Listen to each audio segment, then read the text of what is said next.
right, I call to order the WTA Board of Directors workshop for Thursday, August 6th, 2026. Just a reminder that there are microphones everywhere. And if you have a side conversation, it's going to get picked up and it's now public record. All right, can we do roll, please? Conversation. Yes, Buchanan. Here.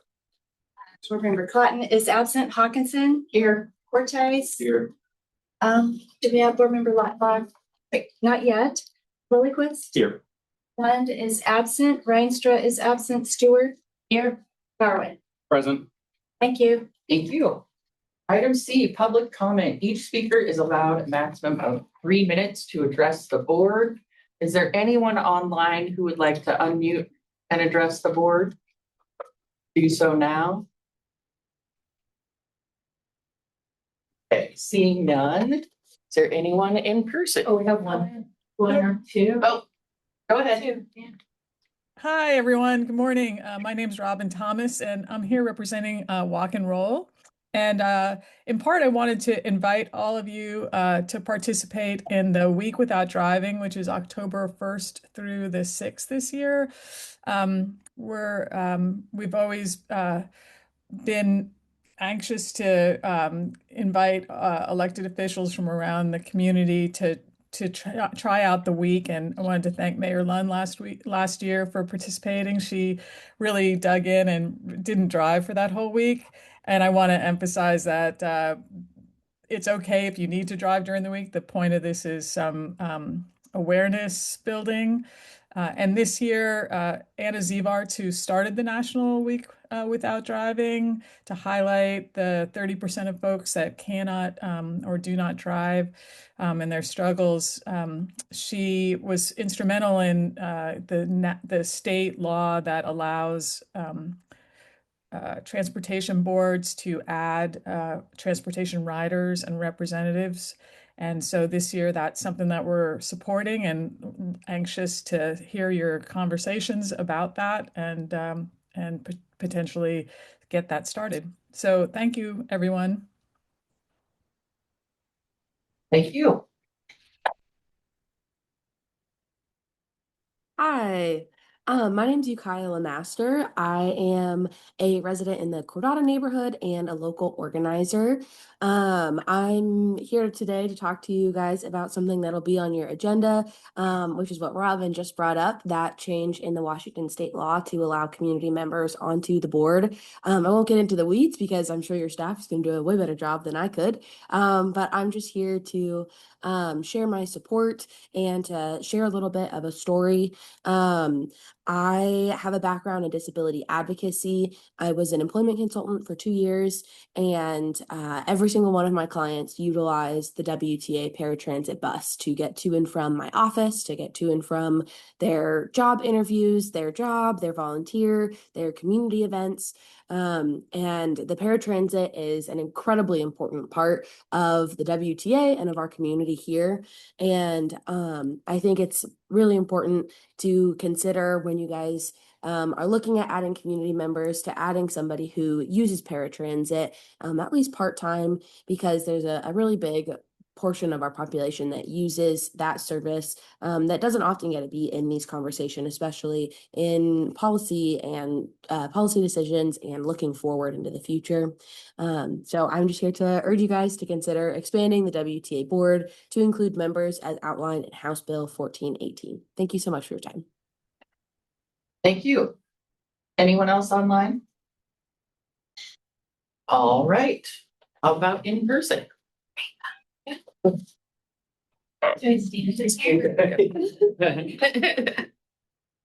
Different room for public comment. Good morning. My name is Leah Wingenman. I am a public health professional. I'm an epidemiologist.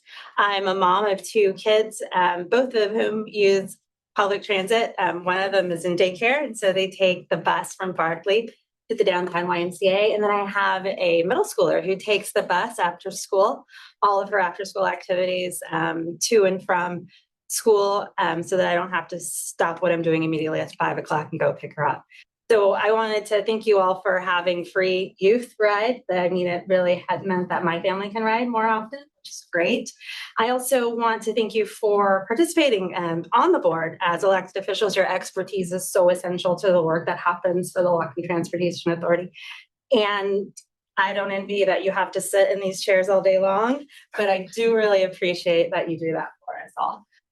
Your expertise is essential, and with your expertise, this board has done really great things. I think that there's an additional expertise that we could bring to the table as well. And so I would also like to invite you all to learn more about the House bill, which is House Bill 1418, and what it means to have community members and community voices and transit riders in these conversations. It could only benefit the conversation and all the wonderful things that you have done. Imagine what more you can do, the impact you could have with our community if you add community members on this board. So I'm, again, not going to get into details because you're going to learn a lot today, but I really appreciate you all doing the work that you're doing today and then being open to the conversation of adding community members to this board.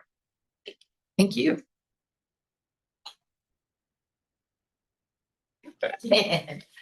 Anyone else? All right, thank you so much. Item D, giving the lip. Handful for independence. Yep, Chris Gray and Genevieve here to talk a little bit about some fun events. Smoky, but fun. Smoky but fun. Right. That is the Yep. theme for this week. Okay, well, hi, I'm Chris Gray. I'm the paratransit manager, and we do a lot of events over the course of the year, but two of my favorite and I think most impactful and certainly joyful are the Camp Casey, Camp Horizon programs that we help with. For those that don't know, Camp Casey, Camp Horizon are camps sponsored by the Lions Club and ONUS organizations, and they are camps for folks with disabilities of all ages. And our involvement is 6 days, 6 half days really.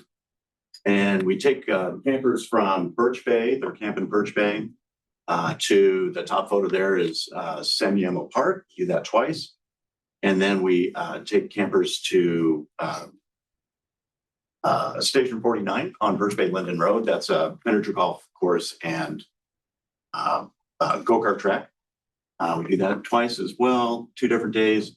And then lower picture here is taking the campers to our Cordata station.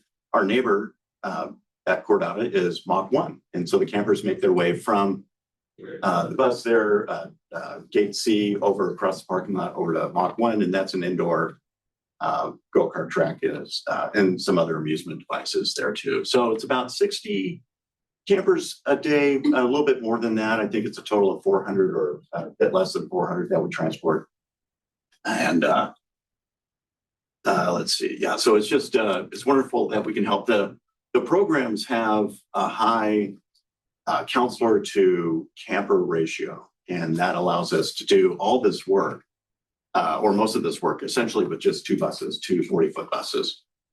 Yeah, so I have a thank you note from the current camp director there. I won't read the whole thing, I'll just read the tail end of it. All of our bus drivers and WTA staff are welcoming, accommodating, and super fun! Exclamation point. They always greet us with a smile and are ready to help. They address the campers by name and have positive conversations with them, which makes them feel seen, heard, and appreciated. Bus loading and unloading is a no-stress process, which benefits our leadership staff greatly. So, yeah, it's Next slide, please. It's Amber. Oh, sorry, Amber, wherever you are. Yeah, yesterday, Chris and I and a handful of WTA employees were at Senior Day in the Park, which is at Hovander, put on by the Bellingham Senior Activity Center. And one of the super fun things that we do for this event is that we coordinate transit pickups for all of the local senior centers to get seniors from the senior center to this event without having to worry about driving or securing a ride. And it's really fun for us to just have a bus. You can see in that top right, it's a bus full of seniors. And and see how happy people are to be able to get to utilize the service. Some of them, like Dixie here, are very frequent bus riders, while others, this is their first time ever riding on a WTA bus. And then at this event, we were tabling to help spread some information about our fare increase and also get folks signed up for UMO bus cards. So Audra, do you know how many you did yesterday? Dozens and dozens. Dozens and dozens. We had pretty much a line at our booth almost the entire day. I think we were one of the busier booths after like the burger stand. People really wanted to talk to us. It was awesome to see, obviously there's a lot going on with the fare increase, but for the most part, people were really grateful to see that we were there, and they were really excited to get their bus passes registered and to start riding with WTA. Excellent. This one, super precious, is a field trip I did the other day with James Place, which is located in downtown Bellingham. The daycare director reached out to me because they want to start utilizing transit with some of their field trips. Most of their field trips that they do, they kind of just walk around the downtown area. And so we got together and did a loop of the Route 47 while it was in service. And they got to learn about how to safely board a bus, how to read the signs at Bellingham Station. They were really excited about the yellow stop cord. That was a big highlight for them. And they're currently learning about all forms of transportation. So we got to see boats and a ferry and a semi truck and all sorts of fun things on this bus ride. So that was just a really great opportunity and super fun to get some new transit riders excited about our service. And then for the last slide, I just wanted to sneak this one in here. Over the weekend, we had WTA Day at the Bellingham Bells game. And it was so great to highlight some of our employees on such a big stage. So our customer service representative, Tim, sang the national anthem. He was incredible. We were all wowed. I've heard his voice on the phone a million times, but getting to hear him sing was really special. The Bells honored Jonathan, our national champion, the Cal Raleigh of paratransit driving, by throwing out the first pitch, and the team was so gracious to him. They let him warm up with them before the game, and he just truly got to feel like a celebrity at the Bells game. And then we tabled and got to share all sorts of fun information about Tap to Pay. We got some folks excited about possibly applying to be transit operators, and lots of kids really excited about riding free. So it was super special to get to be part of the community this day, and hype up our employees on the turf. I think it's turf, field, Like turf. grass, Turf. the game. And you can see our sign behind Jonathan. on Yeah, Surrey. That was great. Nice. Take the bus to the park. Yeah. Yeah. Anyone have any questions about any of our community engagement this summer? Sweet. Okay. Thank you for your time. Yeah, I appreciate that. It's always a good reminder when we get caught up in the policy and all the tough decisions and all those kinds of things. So it's always nice to be reminded of the good things that are going on and the reason we exist and our mission to make the community a better place. So it's nice to tie that all together. So as we'd say in the Navy, front and center, Cindy. Hello. Yeah. Also, this is all part of the management team, so come on up and help celebrate. So this is a nice celebration, and I should point out this is the management team for fleet and facilities that work with Cindy. Kim is out on medical leave, but she sends her best and wishes she could be here. So with that, I've got some nice things that showing how great Cindy is. So many people sent me stuff to put in here, and Vicki kindly pulled it all together. But so today we celebrate 35 years of service to WTA by Cindy, a milestone that reflects her dedication and the trust she has built throughout this agency. She began her career as a hostler up there, moved through various supervisory roles, and now leads our facilities and route teams with a steady, thoughtful leadership as our facilities maintenance manager. She's had a sustained career of success, as evidenced by she was Employee of the Year in 1995, Employee of the Quarter in 2002, and WTA's Goodwill Ambassador for the year of 2016. I've only been here about 5.5 years, so it's a small portion of those 35 years. But even in that time, it's been very clear that Cindy has a huge mark on this agency. Her approach, her quiet demeanor, but her can-do, willing attitude to get things done. And while quiet, always gives honest feedback on what she thinks and how to make our place a better agency for the community. It's interesting, you see things around, like you'll be out and about and you'll see a stop that somebody has left a lot of garbage at. And, within hours, Cindy's already aware of it, has somebody out there cleaning it up and making it good for our riders. So she deserves a lot of credit. Her energy that she still puts in every day is much appreciated. And she always has a smile. So with that, thank you for making a lasting impact. And just one last thing, because 1991, I had to look up what are some of the things from 91, take a look at. We probably have some folks in here that weren't born in 91,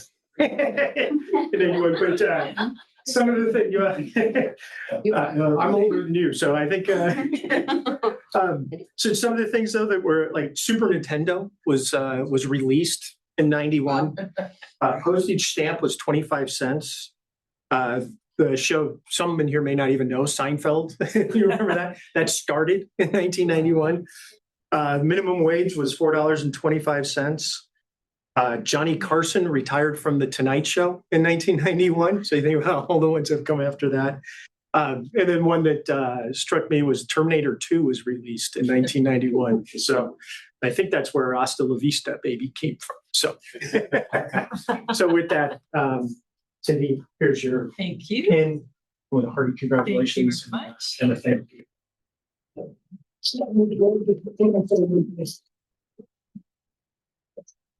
And I just want to say also in 91, the total fleet was GMC buses, metal exteriors.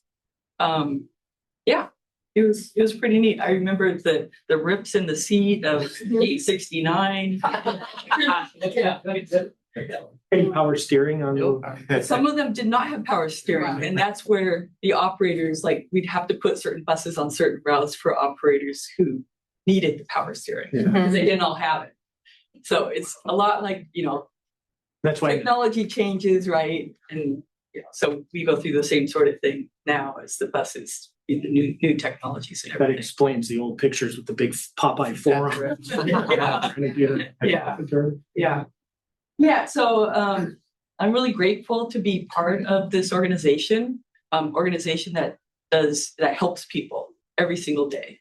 And that's really what I want to say. I just love the fact that we really are in public service, and everybody here and the board members, I thank you also, because I think we all love being in public service, and I definitely do. So I just want to say that. Yeah. Thanks. Thank you.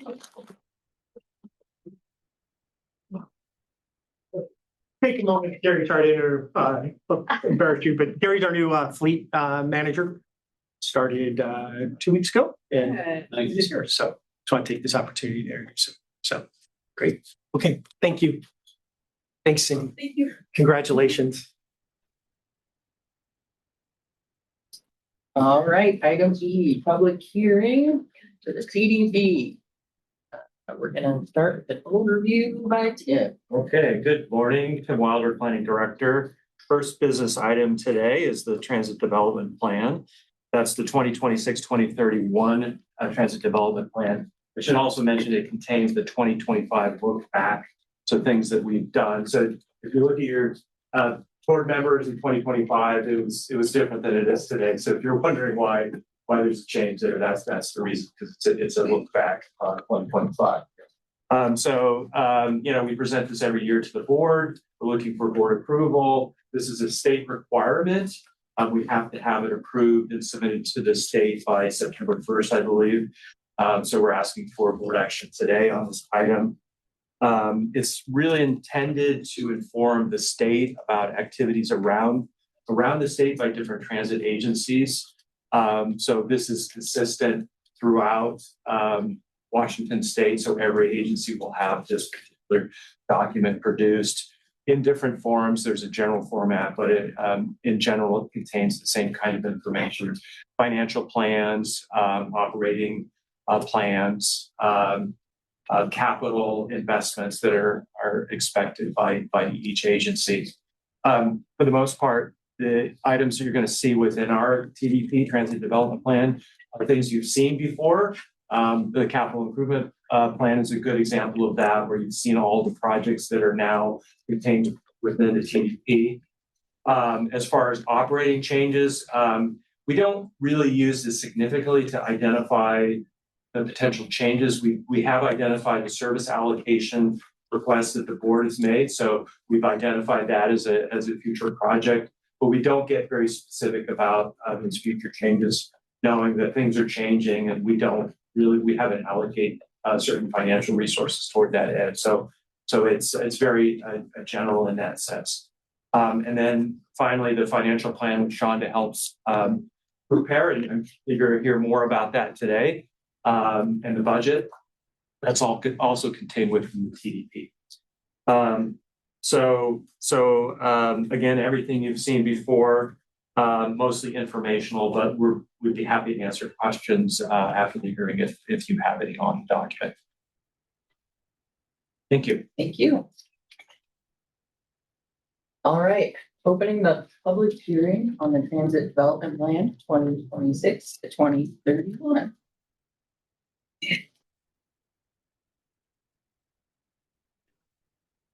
Anyone? Where'd you get this picture of Todd Donovan? It looks like you high school. Yeah, some of the information is outdated and erroneous, so that do not look like that. I don't either, no, that's their professor. Is there anyone online? Anyone in person?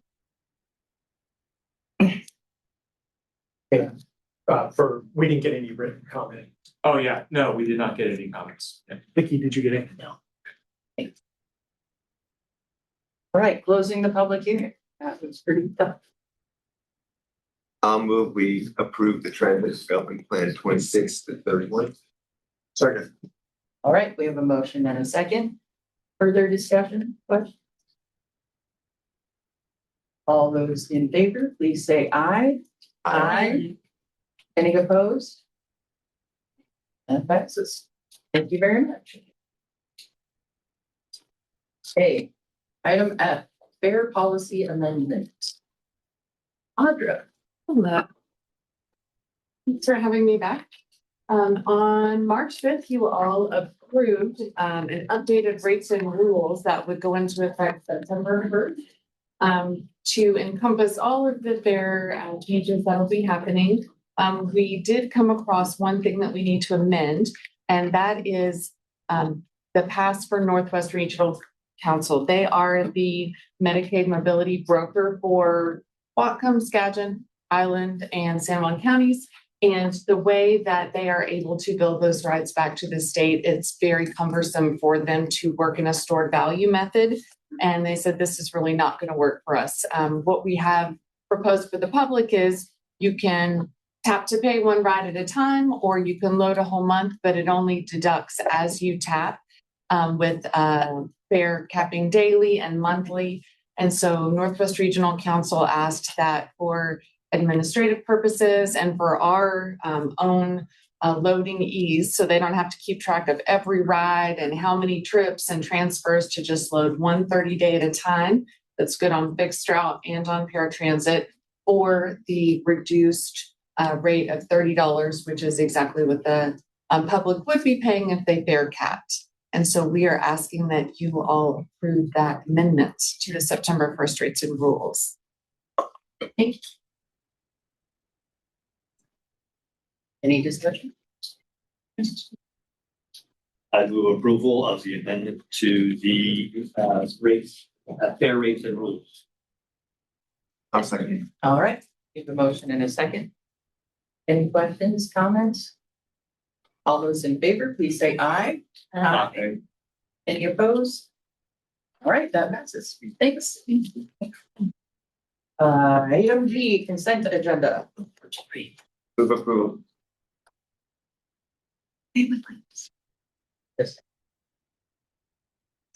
I'll second. Thank you. All right, all in favor of approving the consent agenda, please say aye. Any opposed? All right. Item H, board reports and discussion, transit trends and issues. Yeah, Charles is coming up from Olympia.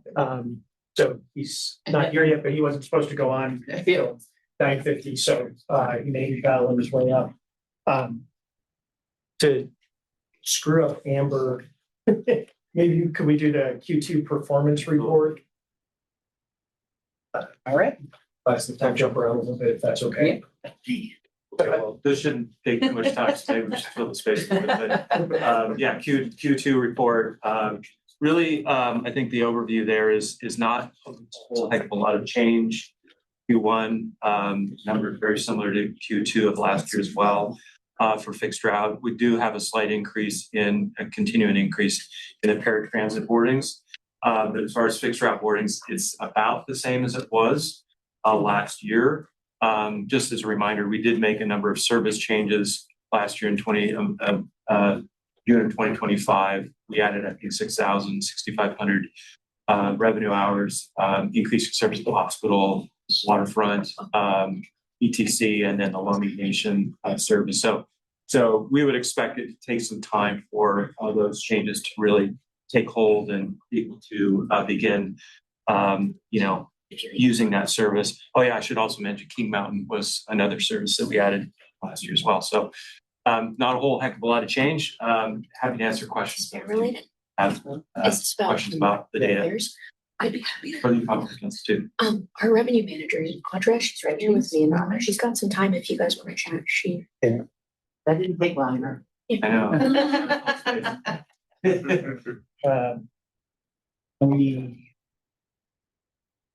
We jump into, I guess, Shonda, could we do the internal controls? Sure, I'm just pulling up my notes. Sure, sorry for bouncing around. Trying to, So efficient. yeah. Yeah, maybe I'm trying to look for things that are kind of standalone. They won't take a ton of time. Find time to. We do all of those things on the first page if you. Should we do J2 through 4? Yeah, I'll make my app. Because the fleet replacement on it. Fleet manager was wanting to be here for that discussion, so don't miss. Is there any problem if we finish early in terms of public notification for our agenda? Yes, sir. One question, The public hearing would have been, but what we got to do. You're not gonna sit here till 3 o'clock waiting for nothing. I do have printouts of this presentation. Would you like me to run and get those, or is just seeing it? And walk slowly. Maybe walk very slow, but if you would like those, I can run and get them real quickly. Yep, okay. You need 5 minutes. We'll take a 5-minute break. Take 5. No, the break was supposed to occur at 10:30. This is where you always throw in a drum solo. Yeah. Exactly.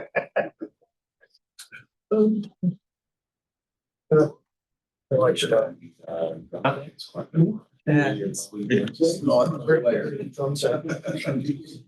I'm a guitar player. Marie. We can add that. You might hit me, I know, I feel about it. I just- Maybe not the. Thank you. Since you're over there.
Ben's here. Thank you. Okay, got it. This is nice. I get to break up my stuff from the morning after you don't get too tired of listening to me. All right, we're going to talk about internal controls at WTA. Next slide, please, Amber.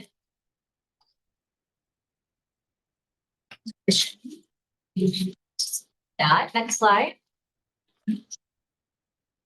So internal controls. We're going to talk today about what they are, why we have them, how they're administered, and who verifies that we're doing internal controls. We're audited every year by the state auditors, and this is a best practice that the state auditors recommended in May when our audit ended, that we do an annual report out to the board on internal controls. Don't believe we have done this probably in my tenure here, so this will be a little bit of a deep overview, and then we'll just update next year.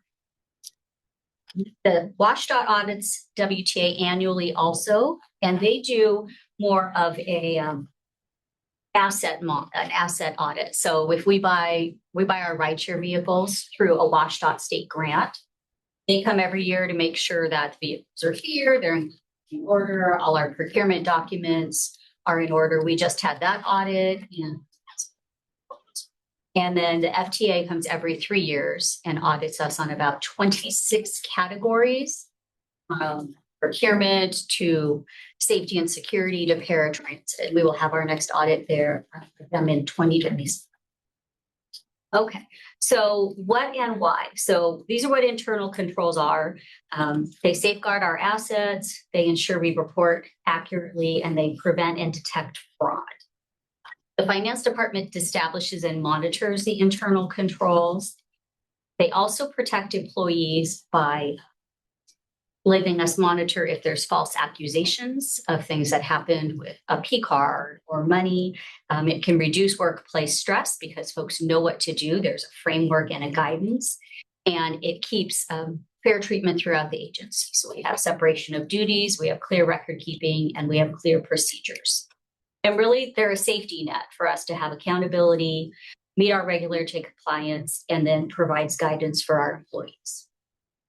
Next slide.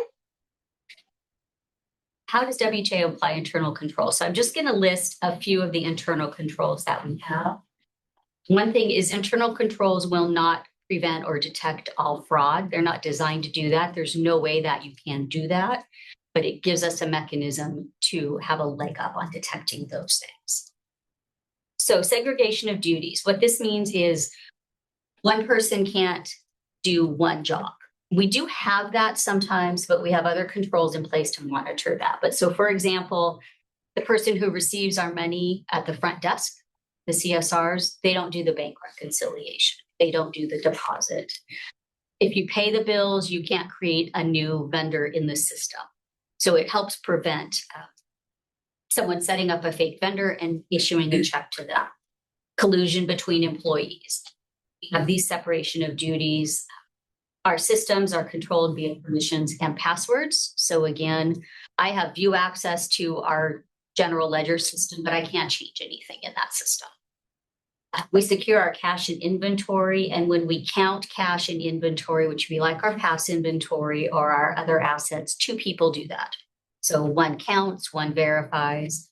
When we do a full physical inventory in the warehouse, we actually have a number of folks that come in and help us, some temporary employees. And again, they do counting, someone else from WTA verifies. Next slide. There's some more. There's our physical audits we just talked about. We reconcile and count cash boxes quarterly with 2 people. This happens downtown. And then we do the physical inventory count every other year. And then a trial balance, that's just a fancy word for we run a report to make sure the money coming in and the money coming out balances. So with accounting, all your ins have to equal all your outs. So we run this report, and if we find things that don't balance or we have account balances that look, there's a way to monitor and research into that to make sure that when we produce a public financial report, they are accurate. So in your physical inventory, maybe this the businesses? What kind of leakage rate do you have? It's very low. I think last time we didn't do one this year. We probably did one in 2025, and we have about 1.2 million in inventory. We had about $30,000 adjustment. It's very low.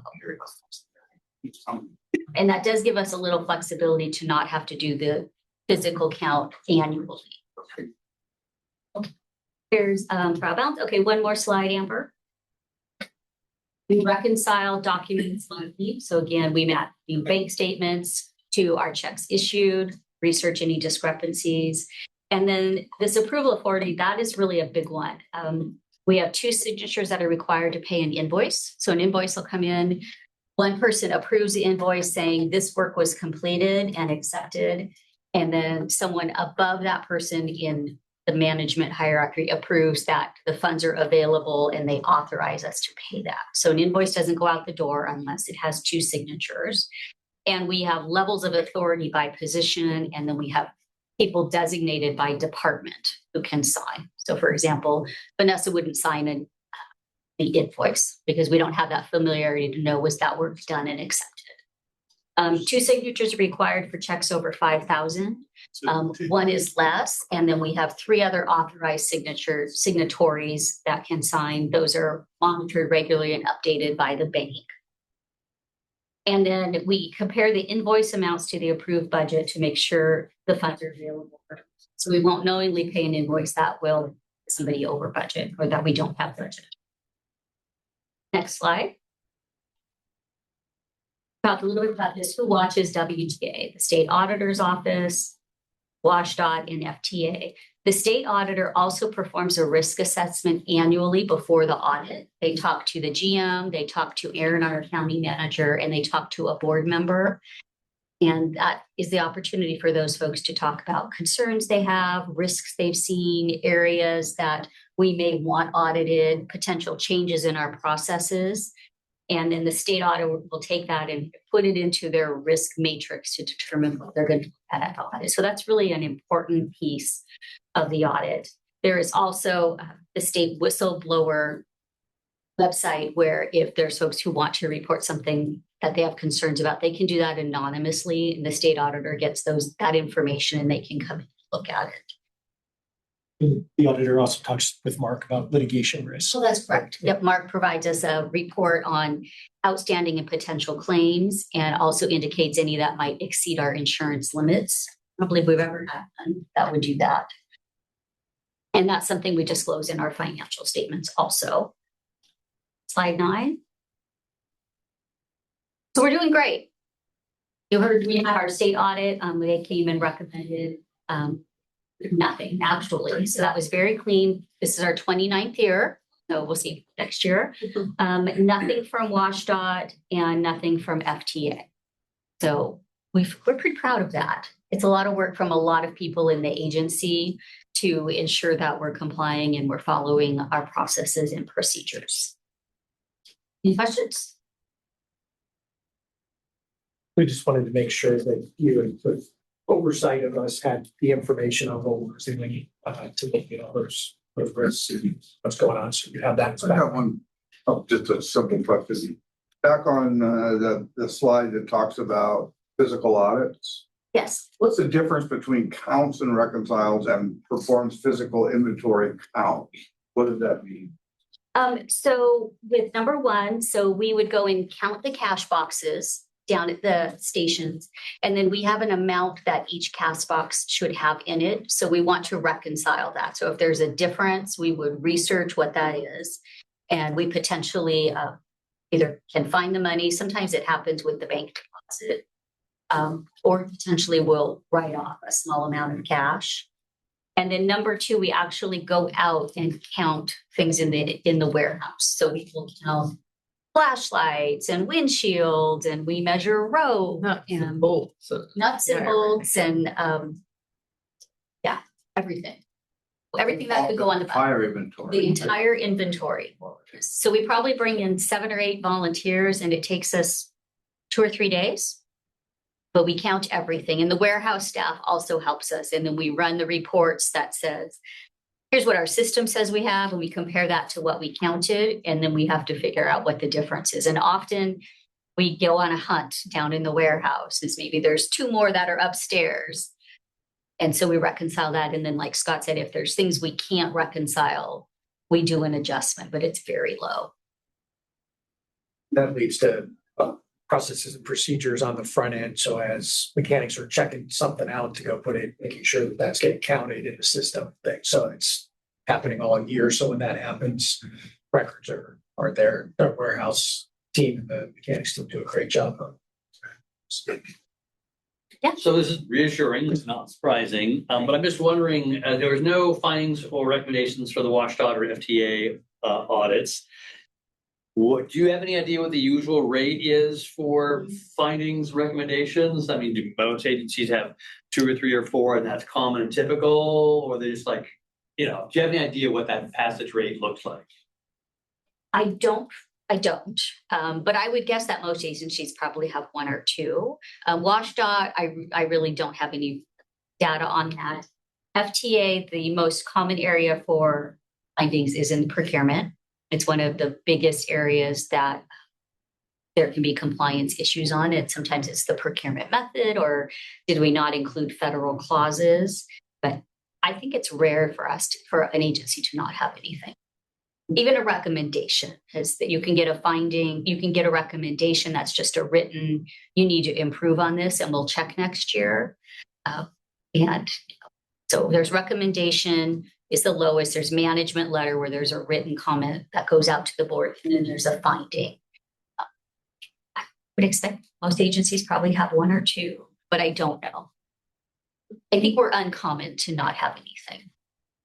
Yeah, I think so. I think part of that is the approach that the team takes about looking at audits as a way of getting real and getting better. It's an opportunity to check or see are there better things as like government accounting rules change and new things come out, trying to interpret what those mean and those kinds of things. That's a good checkpoint on that. And so I think the auditors come in with like, okay, their headspace isn't the right. Let's help them get better as opposed to regulatory finger wag, because they can see the good faith that's going into it. And kudos to the teams that run those audits for having that approach.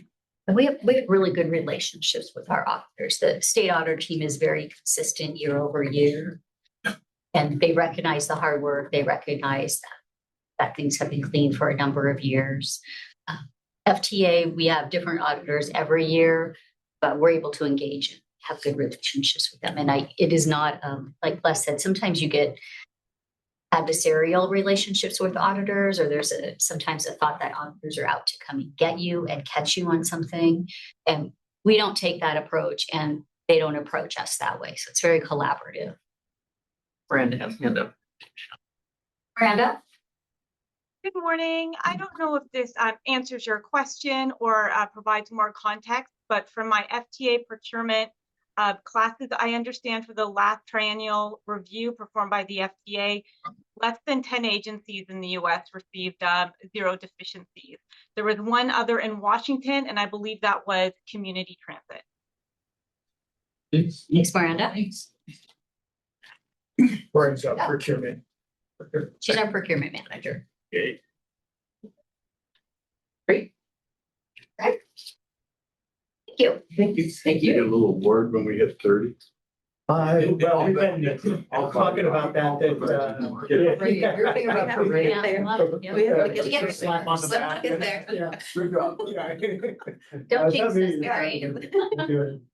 but in all seriousness, I think it was a 25. Pat McCarthy, the auditor, came on. Cool.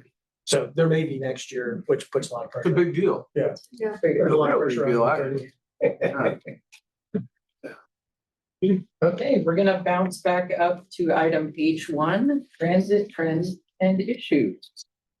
Yes, we have the honor of having Charles here from the Washington Policy Center. He kindly drove all the way up from Olympia. So thank you for making that slog up here.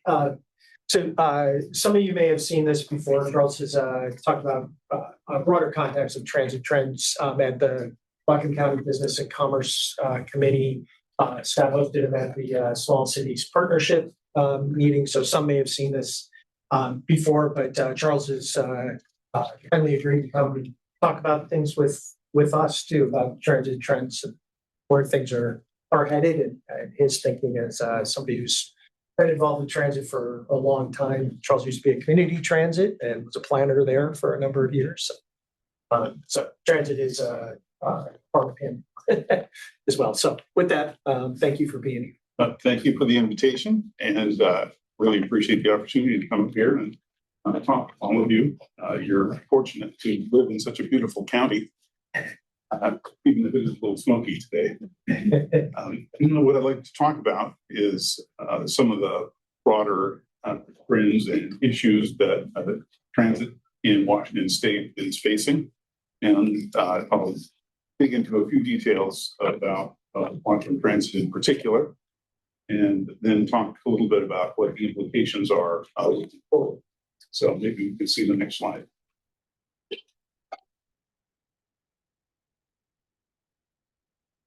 First up is the performance trends, revenue and operating costs. Obviously, you're a transit board, you're very familiar with that.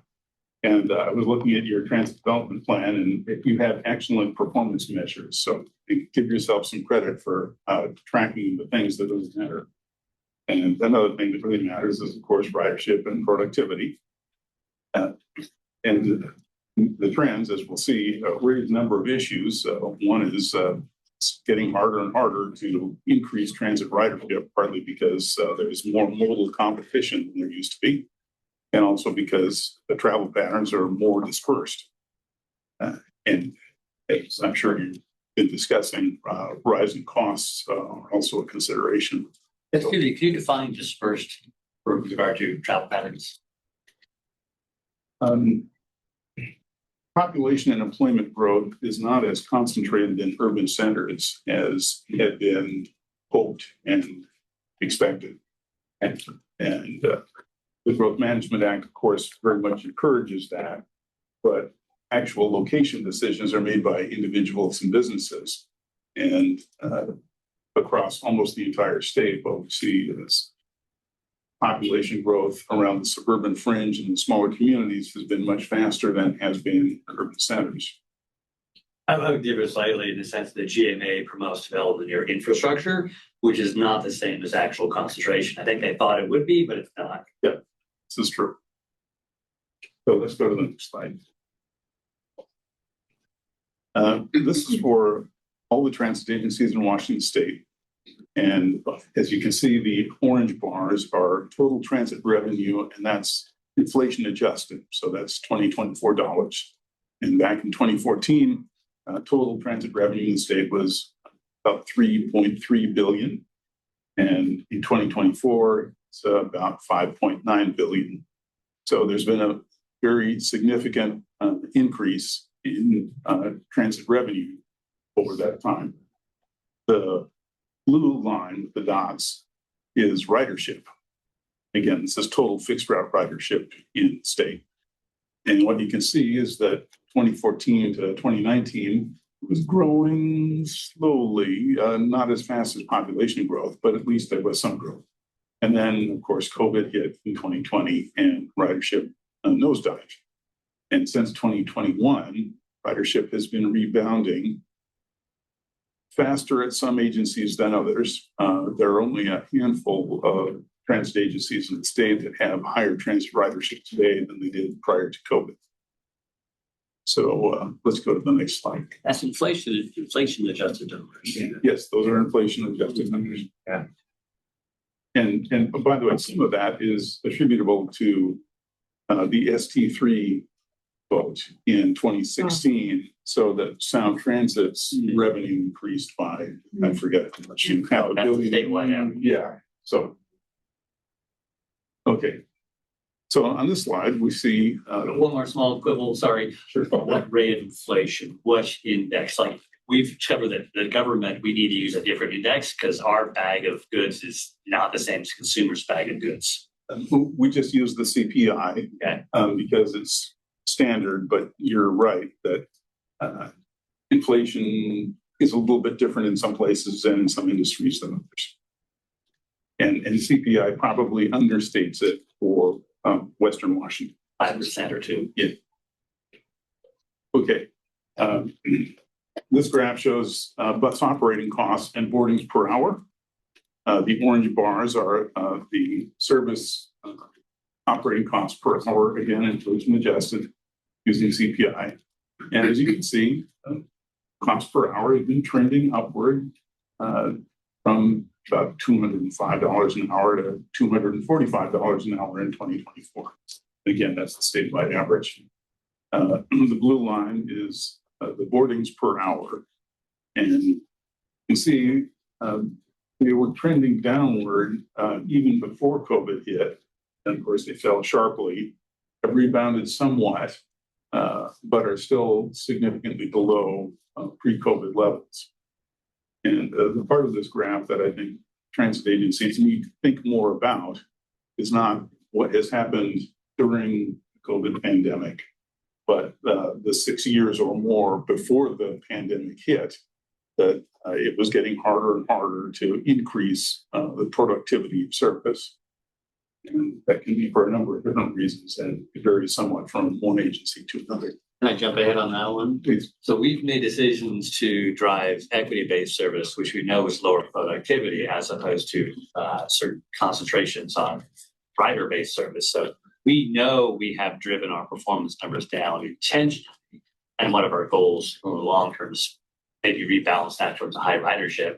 Is there any way in which, you can factor that in, or agencies can declare, oh, by the way, we're an equity-driven service. We're in Ferry County. This is everything we do is inefficient on purpose. I would be reluctant to characterize it as intentionally inefficient, but thank you. But you hit upon a fundamental policy choice that transit boards have to make, and because of the way transit authorities are governed in Washington State, where they have broad representation from local elected officials, transit agencies in this state have tended to favor broad coverage and what you might consider geographic equity, rather than a model that tries to maximize ridership and productivity. Right. So this could be, not the ridership numbers, but that could be, look, Washington State is driving itself to more and more geographic equity-based service. Right. That could be a sign of your quote unquote success. That would be an interesting interpretation, and I think in some cases, not unreasonable. I did put quotes around it. Let's go to the next slide. So you may be wondering how Whatcom Transit compares with other agencies around the state. And as you can see on this slide, Whatcom Transit's in blue. Cost per hour in 2024 was $204 and a little bit more per hour, which is kind of the middle of the pack. It's a little bit higher than the lower cost agencies, which are mostly in Eastern Washington. And it's lower than the higher cost agencies, which are mostly in Western Washington and especially in the Puget Sound region. And I'm embarrassed to say that my former agency, Community Transit, costs were closing in on $300 an hour, which is a lot of money. Where's Seattle? Metro isn't on this slide. Is it below the chart away? Well, their cost per hour is about $260, $250 an hour. But obviously they serve a very high population base. So their costs are high, but their productivity is awesome. Moving over to boardings per hour, you can see Whatcom Transit, just under 24 boardings per hour. That's the highest on this list. I think it's a little bit below Metro for those of you who are wondering. But that's excellent productivity by state standards, especially for agencies that are roughly comparable to Whatcom.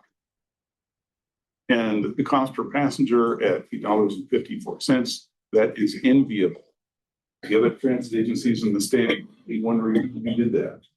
So that's really good. And as you can see, some other agencies are really struggling. And in terms of fare box recovery, Whatcom Transit, just over 5%.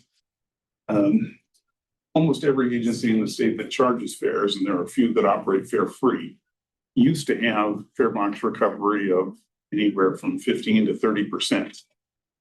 And long ago, when I worked for Community Transit, our commuter service in Seattle had fare box recovery of between 45 and 50%. It was terrific.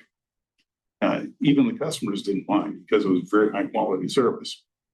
So Charles, one more intrusion here. So everyone here already knows I say this repeatedly. We run two different businesses here, paratransit and fixed route. And you mush those two together and your productivity numbers, everything looks deceptive. So for example, our fare box recovery on those two is wildly different. Yes. I would tend to want to completely remove paratransit for this its own thing, and it's got its own productivity numbers, and look at like, can we look at, I would like to have seen a chart on cost per passenger or fare box per hour. It's fixed route only. I assume some of these. Okay, so this is fixed route only? Yes. That fare box recovery is fixed box only? Yes. Okay. Wow. Worse than I thought. I'm so negative. You've already approved fare increase, and that should result in improved fare box recovery. And the question always gets raised is, what's the elasticity of demand? If you raise fares by 50%, are you going to lose 50% of your riders? Well, not usually. But it does raise equity issues, which I'm sure this board has already discussed at considerable length. So, and the last column is sales tax rate. Whatcom Transit currently at 8.6%, which is not the lowest in the state, but it's certainly not the highest either. So there is the ability, though maybe not the political desire, to raise the sales tax rate if that was an option you wanted to pursue. And I'm not taking a position on it.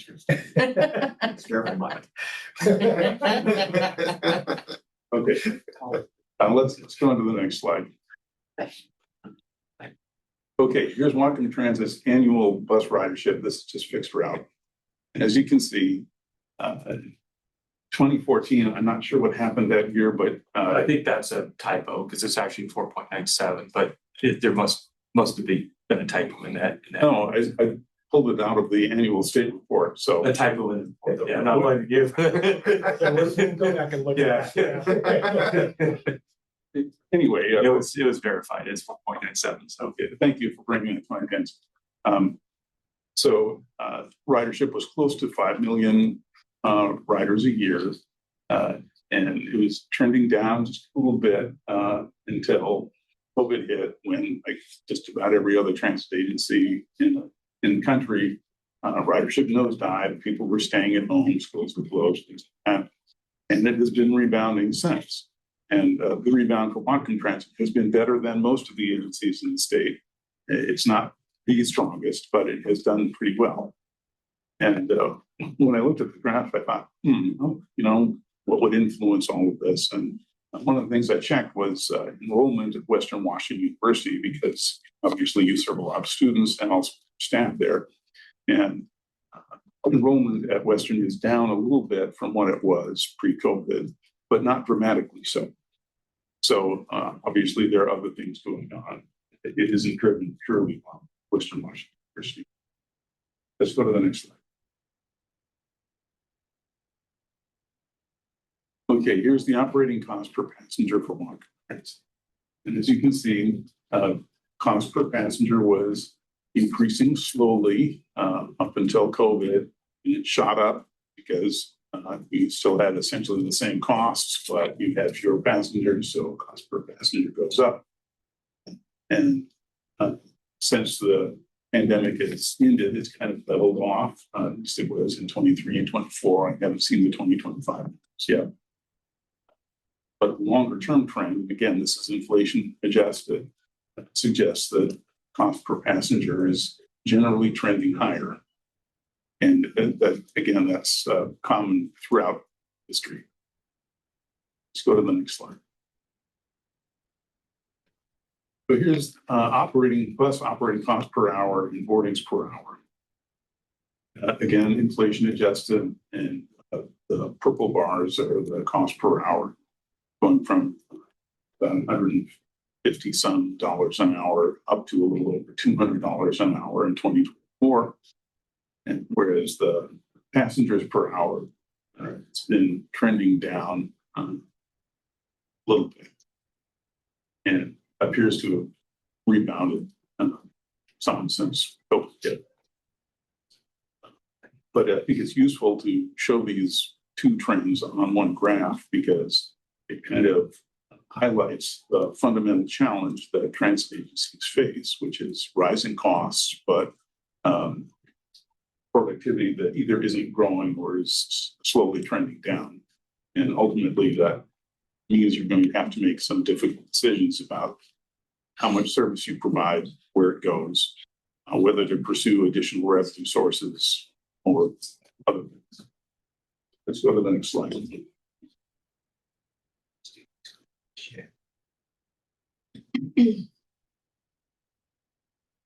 Okay, earlier you asked about paratransit service.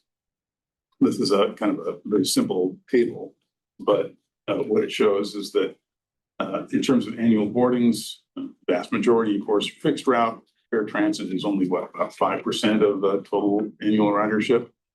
For the annual operating,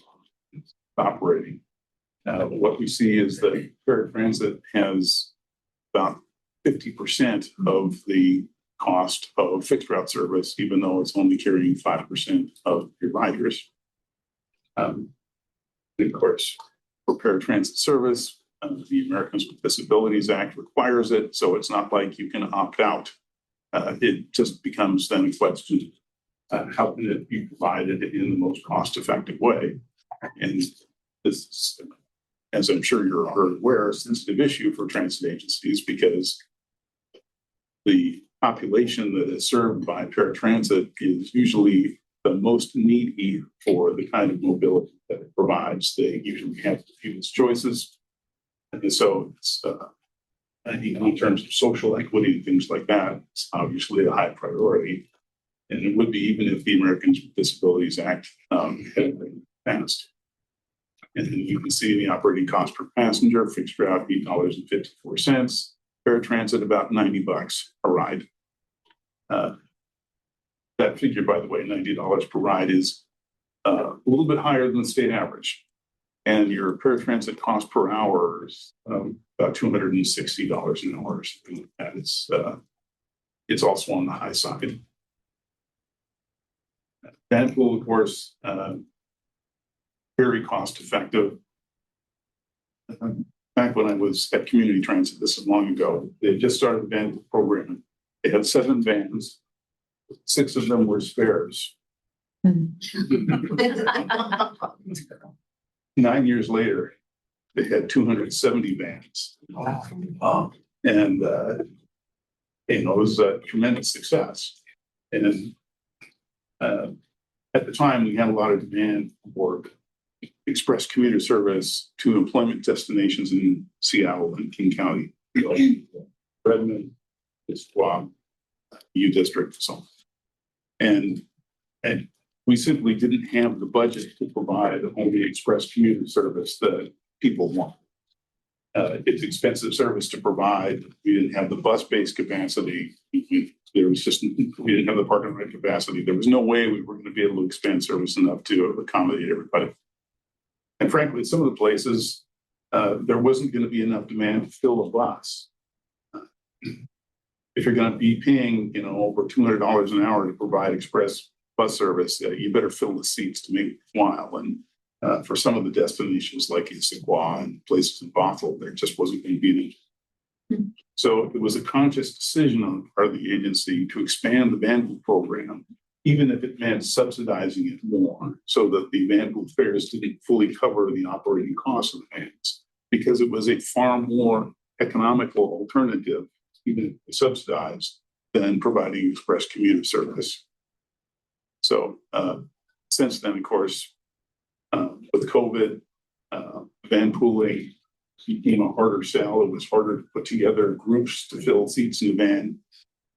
But I think there is still considerable potential. And again, if you compare the cost of van pools and the very high flexibility that that service provides, it can be a very attractive alternative, especially if you're looking at fixed route service that is becoming more expensive.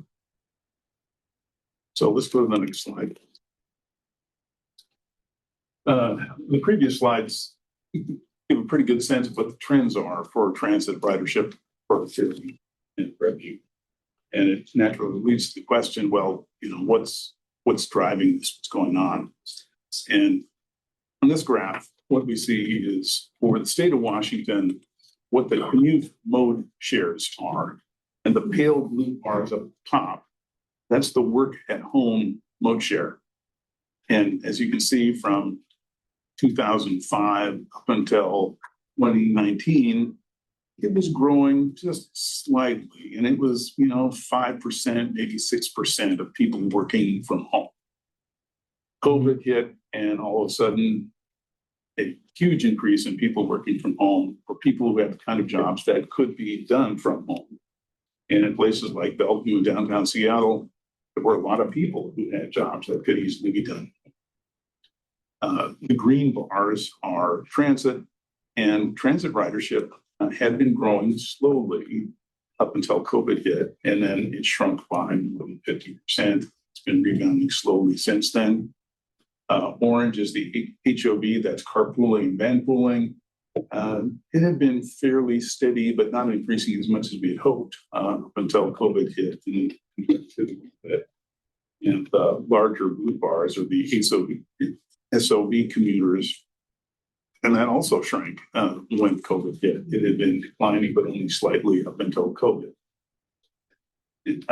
As a long-range planner, I have a crystal ball that I consult for my forecast. And one of the major questions that people are wrestling with is, well, how much should we assume the work at home trend is going to continue? There are a lot of opinions on this. As you can see, since the depths of COVID, it's kind of shrunk a little bit, but it hasn't gone back to anywhere near the single digits that it was before. And during COVID, a lot of people set up home offices, and technology improved to the extent that it was a whole lot easier to work at home than it had been before. So just about everybody seems to have high-speed broadband internet service. People do Zoom meetings all the time. The technology has just made it much, much easier for people to work remotely. And there are more jobs that can be done that way too. Obviously, there's large parts of the economy, much of the service industry, skilled trades, things like that. They don't have the option of working at home, and they never will. I mean, you cannot be a plumber working from a home office. You may have a home office, but your clients are all over the map. And all the natural resources jobs, agriculture, even a lot of government jobs involve people showing up in person at some site. So I think it is highly likely going forward that we're going to continue to see a significant volume of work at home. It will probably, in the years ahead, expand a little bit beyond what it was in 2024. I don't think it's ever going to be the majority of employees, though, just because of the nature of our economy. But what that tells us is that transit networks that are set up to serve commuters are going to be facing increased competition from the internet. But the internet has also allowed, in addition to people no longer having to physically commute, is it's made many other activities that used to involve travel something that you could do at home. Shopping from home, for instance, everyone uses Amazon or many of the other sites for shopping, and entertainment. The major arts organizations in Seattle are having a real hard time filling seats because people just stay at home and they watch streaming video for sports or whatever it is.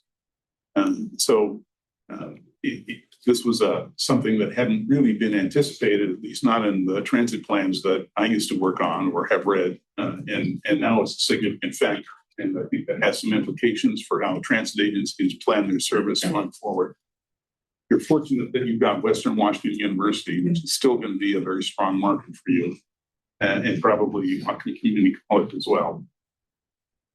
Let's go to the next one. It is a great point because it's one of the things we track because the Whatcom Community College has moved a large chunk to online classes. So your point is very well taken. It's something we need to keep looking at.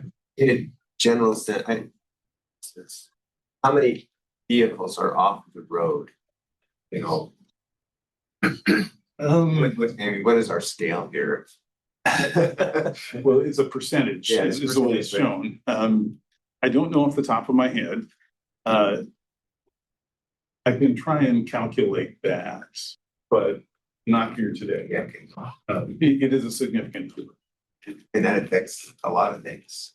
Yes. Gas tax, all, I mean, this rattles through the. Yes. Yeah, it has very broad implications. Okay, let's see the next slide. Okay.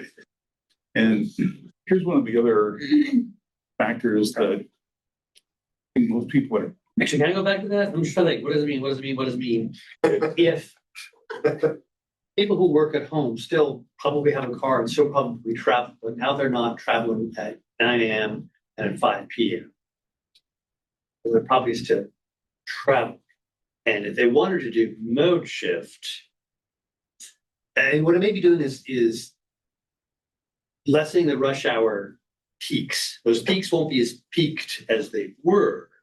And the demand for what I'm going to call choice users might be spread out. So I used to think of evening services, things we did to people who had to work late. Now I'm thinking, wait a minute, maybe evening service is for the work at home people who we might actually capture their the other part of the day. Are we spreading out transit usage? Your intuition is correct. I don't know about the pattern of transit ridership, but in terms of overall vehicle volumes, what we saw during COVID and the years since is that there is a reduction in peak hour volumes, but there's quite a bit more midday. And it is thought that this is because it's people who are working from home. They still need to do errands and go to the grocery store and the bank and the post office and those kind of things. And they I guess ask, well, when do I avoid the traffic in Seattle? It's like, you don't. so instead of doing those things on the way home from work like they wouldn't have before, they now do it at lunchtime or middle of the day sometime or later in the evening, I suspect. I can validate that some of our service that we currently provide, the Route 331, the Gold Line, if you look at those trends, you're seeing a very significant afternoon travel pattern, peaking 2, 3, 4 o'clock in the afternoon. So it's not so much a commute service as it may have been in the past, but more of a general service, right? Not necessarily for work. I would call that good news because our buses don't grow and shrink. We would love it if there was steady ridership throughout the entire day. You know, we could right size the bus. I'm with you on that. When I was with community transit, I used to get beat up in meetings all the time about having a big bus and it's only got 2 people on it. So, well, that never happens. Maybe not in Bellingham, but Emerson all the time. But of course, you want to have that capacity when there is high demand. So I think your point was interesting about, when we think about trying to attract ridership, that the service industry, the plumbers, the electricians, they're never going to be our clients because they need their work travels with them. And we have a high percentage of trained people in our community, especially in outside of Bellingham, plus inside of Bellingham, but just all of that will never be our customers. And trying to reconcile with that well, then who else do we get? Or can we get them afterward? Like you said, more of a choice as opposed. So I just said, thank you for pointing that out. So on this slide, what we see, and this is just the Seattle metropolitan area, so you can ignore it if you like, even though the logic applies here to some extent too. Compares the travel time or job access between driving the car and taking transit. And this came from the University of Minnesota, which has a huge database, and they did extensive number crunching.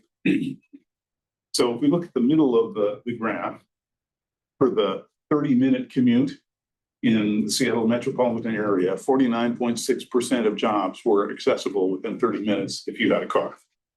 But only 1.7% of jobs were accessible if you had to go by transit.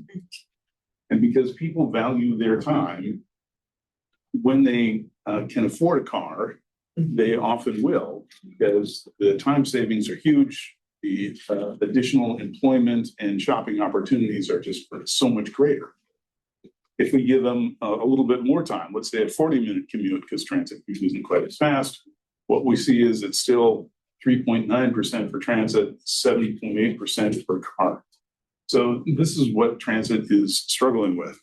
And in certain markets, again, when I was with community transit, the express service on I-5 to downtown and the U District was very time competitive. It was frequent service, used the HOV lanes. It got a lot of choice riders, but the local service was a much harder sell. It tended to be not as direct or as fast. And so it was much harder to grow local service ridership. Excuse me. When I first went to work for community transit, I looked at the population and employment forecast for the region and the county. And, you could see there was going to be tremendous population and employment growth. I thought, this is great. Our buses are going to fill up, and I will be recognized for my excellent planning. Thank you very much. Well, 9 years later, I was planning manager. All that growth had occurred, but our local service routes, a lot of them, riders hardly changed. Some, I think, even went down a little bit. What did we do wrong? Well, the growth occurred, but it wasn't where planners had thought it was going to be 10 years earlier. It was much more dispersed. Small towns like Stanwood, Monroe, Gold Bar, Burlington, they were growing like crazy. And even the job locations were not as concentrated as we had anticipated. People were not taking the bus from Marysville to work at the mill in Everett, because the mill in Everett had closed. Yeah. And where we had seen much more rapid growth was places like the Tulalip Reservation and employment in Bothell, so on. So, one of the great advantages of bus transit is that you can adjust routes, but that doesn't mean it's quick or easy to do. And it is hard to foresee with great certainty where there's going to be growing travel demand that you can actually attract to transit service looking ahead. Sure. So those numbers from the University of Minnesota study were for Seattle. For us, Seattle's a big city. Yes. But kind of it's odd. I was traveling over in Europe and the transit was awesome. And I looked up the population base for the city I was in, and it was almost the size of Washington State. Oh. Do the blue and green lines for New York City or Chicago, do they actually approach each other? Or they stay nasty? For Atlanta, they'd stay nasty. For most of them, there's going to be a very significant differential similar to what we see here. My complaint about their analysis is that this is 2021, and in 2021 there wasn't nearly as much congestion because it was COVID, and so that probably makes the differential even bigger than it would be normally. But the general challenge is still the same. Even if the gap isn't quite as dramatic as shown on the slide. So, and as for New York is kind of unique. And I suspect that transit is far more competitive there, which is what you see with very high ridership. And, they have serious congestion problems, and limited parking in Manhattan. So transit, if there is any market in the United States where transit is going to endure, it's going to be New York City. But the flip, LA, Detroit hurts traffic, but I suppose it hurts transit as much as cars. You know, LA has made a huge investment in transit, both their rail system and their bus system. But they do have very dispersed trip origins and destinations. And the greater Los Angeles area covers a very large area. So, I mean, I've ridden the bus in Los Angeles and it'll get you around. There's some logic to the system, but I wouldn't say it's especially enjoyable. I remember waiting for a bus in downtown Los Angeles because we had to transfer from one route to another. It's about 95 degrees, kind of smoggy. This isn't the nicest neighborhood. I wouldn't want to do that every day. But the issue here isn't whether or not it's convenient, fast, or fun. The issue is it even competitive with the alternative? They could both be nasty and hot, but you know what I mean? Yeah. Well, I wish I could give you a specific answer off the top of my head. It's worth looking at, and I can see what their trends look like. We're going to Charles. Under what circumstances could these two numbers be closer? A ratio of 2 to 1 might be victory as good as you could get. Under what circumstances could it possibly approach just like 2 to 1 as opposed to 10 to 1? I don't see that happening in Washington State. I fear that if anything, trends are kind of going in the other direction, partly because of where people are choosing to live, which is often in places where transit service is not as frequent or as convenient in terms of connecting them to where they want to go. So, okay. I think so. One of the things that I'm wondering when I see this is the number I would rather see is if it takes 30 minutes by auto, how long does that take for transit? So I think that's a more important number. It's like, okay, if it takes me 30 minutes to drive, but it takes me, an hour and 20 minutes, obviously I'm going to go the other side. But if you can try to get that so it's like, hey, it's only 30 minutes by car, but it takes 40 minutes by bus, you might be able to talk people into it. And so I think that would be a better number to look at to see like, how can you adjust your transit service to see if you can make it so that when you're trying to get to these places, that transit doesn't take,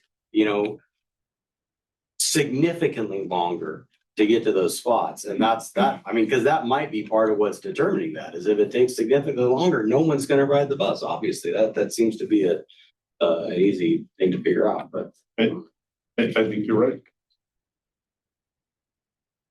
Let's go to the next slide. So here are a few conclusions. The state and national performance trends are mostly unfavorable. That is higher operating costs and lower productivity. Paratransit service, as you know, is essential, but it is also costly to provide, and it's hard to make it less costly. There are some things that can be done sometimes, but not easy to do. As I'm sure you're aware, external factors largely drive transit performance, and transit agencies don't get to decide where people live, where they work, how they commute, what parking costs, or any of the other factors that influence people's mode choices. Expanding transit mode share is going to be very challenging, and in the state of Washington, total transit ridership is lower today than it was 10 years ago. And part of that is due to slow rebound from COVID. But it's interesting, even in the Puget Sound region, where you have had significant increases in population and employment, mode share is still in the single digits. And that's also despite an extraordinary investment. Puget Sound region spends a couple $2 billion a year on transit. So it is going to be a tough sell. And part of the reason for that is people do have more choices now than they did before. We already discussed the internet and working from home. There's also e-bikes, so that you don't have to be Lance Armstrong to commute by bicycle anymore. And so there's also on-demand services like Uber and Lyft. Cheapskates like me don't like them because they cost too much, but I know other people who use them fairly regularly, not every day, but if they're carrying something, they're in a hurry. In 2019, before COVID hit, Uber and Lyft carried more riders than Sound Transit carried on light rail. So there is a very significant market for that kind of on-demand point-to-point service for people who are in a hurry, or sometimes they're in small groups, whatever. So, and slight diversion there. Why weren't taxis always like that? But why weren't taxis always that threat? Why weren't taxis always that option? Are Uber and Lyft really providing an option that didn't exist before? Obviously, there's a lot of overlap there. What I think worked for Uber and Lyft is that it was much more convenient. You could summon them on a smartphone, and you could pay for it that way too. So, and taxis, if you're in downtown Seattle, it's easy to find a cab. But if you're out of the downtown area, then they're not as reliable. So, I think Uber and Lyft actually took away a lot of the taxi market, but they expanded it too. But Michael, I think you're also touching on a bigger point about convenience expectations. Yeah. I believe that's changed significantly where if you think about transit ridership, people are expecting higher levels of service, they're expecting service on the fly. Your whole lives are based upon doing things on your app and getting things immediately. Our service is about the same as it was before. You still have to wait for a bus, you still have to get to the bus, you still have to get to your destination. Uber and Lyft, you can just order on an app and show up. So I think there's a higher level expectation now than there ever was. And I think that's affecting transit ridership as well. I think people are not as comfortable waiting as they might have been in the past.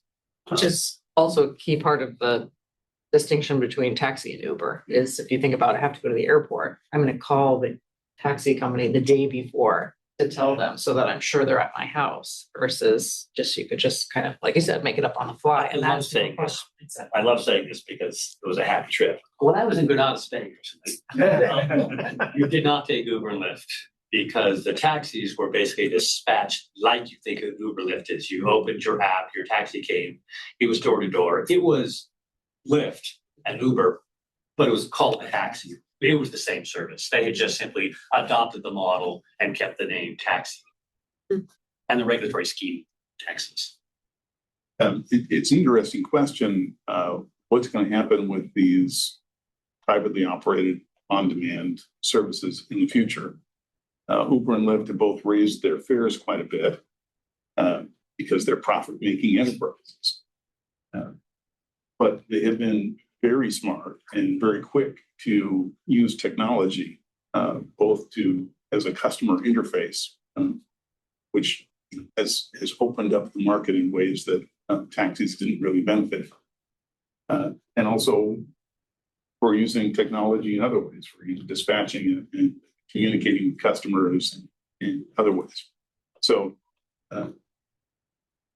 the next step, I think, is autonomous vehicles. And it wasn't very many years ago, I was at a meeting at the PSRC and someone said, yeah, we're going to have robo-taxis. And we just laughed, not going to happen. Well, it is happening. They already provide that service in San Francisco and Phoenix and Austin, Texas. And geofenced, though, this point. And I've seen a Waymo vehicle with a driver in Seattle. Clearly, they're looking at expanding here. Now, whether it's geofenced, what restrictions government may put on it, we don't know yet. But what I think it is reasonable to expect is that the mobility market is going to become increasingly competitive, and that nimble private operators are going to apply technology in ways that we weren't thinking of a few years ago that makes their service easier to use and more attractive.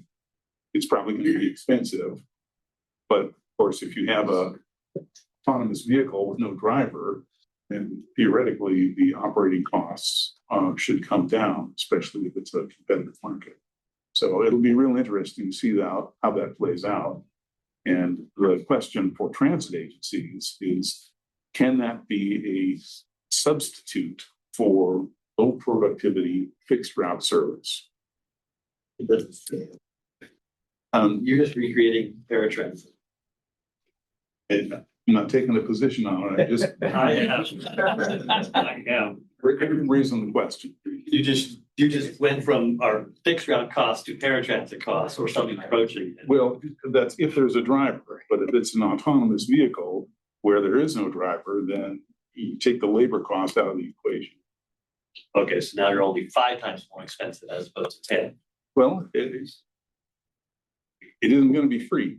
And it's a question that hasn't been answered yet. And when the day comes, you'll get to wrestle with questions about whether it's something that a public agency should provide. And if so, should it be subsidy to particular user groups, or there's going to be many questions to answer.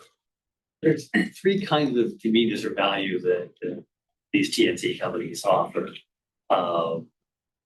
They kind of have to do with speed, how frequent really, as opposed to speed. Speed has to do with the streets, how frequent it is, and how well you can be notified about when and where that next vehicle is, and then route specificity. With our advanced GO lines, we're going to get 2 of those.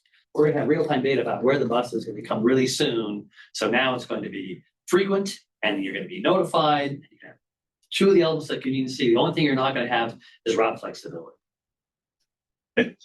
For high demand routes, I think you're doing the right thing. And, that's kind of like the arterial bus rapid transit service that Metro has with their rapid ride service, and Community Transit doing with their Swift service. Where you've got enough demand to provide frequent service, that's great. The challenge is going to be for the lower ridership suburban routes where there isn't really any scenario where you're going to be able to hit your productivity goals in the future. And I wish I could tell you what the answer to that problem is. I don't know if robo taxis are going to get us there or not. Let's go to the next slide. Our Point Roberts is a unique situation, and I'd like to hear his perspective, but somebody explain what we do there, because I'm not as versed in it. So you're familiar with geography, where Robert, yeah. So we did not get a bus. There are 4 border crossings plus operating in Canada with insurance and emissions and all those things. So we have an agreement with a nonprofit up there where we provide a van and operating $45,000 for operating expenses. They have to serve our PTBA. They can go around to Canada with it. So, but they're doing that and taking rides. So it's enabled kids to be able to do after school things at Blaine because of the buses. It's harder to do. So that's been kind of an operating model there. Public-private partnership. Have you any thoughts on those? I've heard that other transit agencies have looked at partnerships with nonprofit organizations to provide community van service where regular fixed route bus service is costly to provide, and there isn't enough demand to make it worthwhile. And one of the challenges, of course, is not every nonprofit has the wherewithal to provide the service reliably and qualify for insurance, have a driver who's passed the various background checks and things like that. So if you can find the right partners, that may be a good option. I wasn't aware of what you were doing, like Roberts. I had just assumed they didn't have any transit service. So this is a new one to me. That's a clever solution you came up with. I would have just suggested, can we give them to Canada?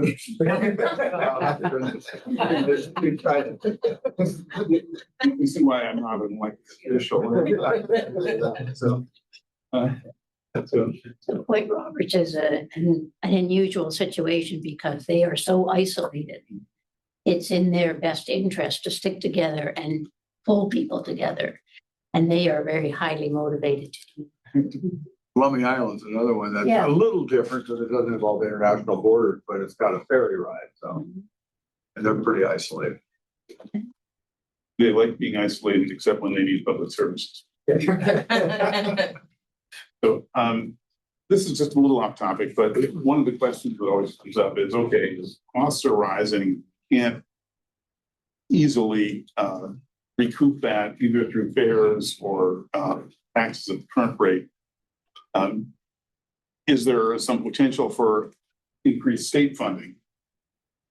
Well, in the past, transit agencies in Washington State, even though under the RCW that was primarily a local responsibility, have effectively lobbied for increased transit funding in various ways through the Regional Mobility Grant Program, through the program that funds student ridership free. But I wanted to bring this slide to your attention because it shows the budget problem that the legislature is facing for state services. And if you look at the upper right-hand corner, $960 million, that's the average annual funding shortfall for highway preservation and maintenance. That's the amount above the current funding level that is needed just to maintain and preserve the system. And if you're wondering how did they end up with such a huge backlog? Well, for the last dozen years, preservation and maintenance has been woefully underfunded, and now it's coming back to bite us. And I'm sure you all deal with this question with your cities, where every year your city engineer or public works director comes in and says, here's what we need to maintain our streets. And it's usually a bigger number than you'd like. And then he explains, but if you don't fund this, the deterioration is going to get worse and it's going to cost 3 to 5 times as much when we finally get around to it a few years in the future. Well, the legislature kicked the can down the road a little too far. And so now they're looking at a huge unfunded liability. And we already have some of the highest gas taxes in the country. We've got license fees and weight fees and electric vehicle fees and everything else, tire disposal fees. So I think what this means is it's going to be very difficult to get the legislature to provide an increase in transit funding in the future because we've got state highways that have been put off for too long. Let's go to the next slide. And if you're wondering what that looks like on a map, the orange dots are state highway bridges that are due for some kind of maintenance already. And the yellow dots, which are hard to see, are the ones that are due within 10 years. The orange lines are pavement where it's due, actually overdue by now. And the yellow line is pavement that's due within 10 years. And so it's across the state, it's hundreds of projects, big and small, that are overdue or will soon be due for funding. And the legislature is going to have a very problem figuring out how to fund that. So they're going to have a difficult conversation in 2027 about priorities, how to pay for it.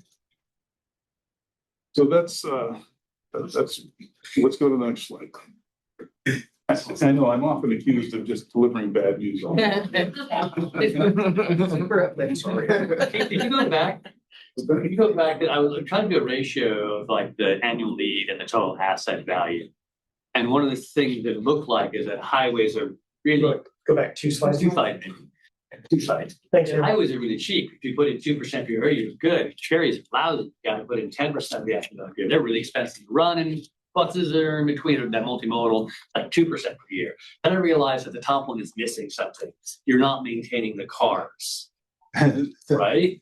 So that one, you're only that's like looking at tires on a bus system and not the whole bus. So I'm actually thinking total replacement value for the highway system is going to be trillions. Yes. And the replacement need is also going to be trillions. So maybe the highways don't look as good. because you're forgetting to factor in the fact that people maintain their own cars. Or we maintain the buses. Yes. This slide was prepared by the Washington State Department of Transportation, and they were looking at it purely from the perspective of the state's transportation budget. Yeah, looking at that last number at the bottom corner. Okay, the total annual funding shortfall. Yeah. That's just the state government's funding shortfall. It isn't the transit agencies or individuals. So if you included all those, it would be a much larger number. You're trying to figure out if we had to move people around the planet, what's the better way to do it? And this seems like, we can maintain the cars for less on a percentage basis, but thinking, no, they're really expensive, just haven't added in who pays the costs. I'm trying to find the value proposition for transit.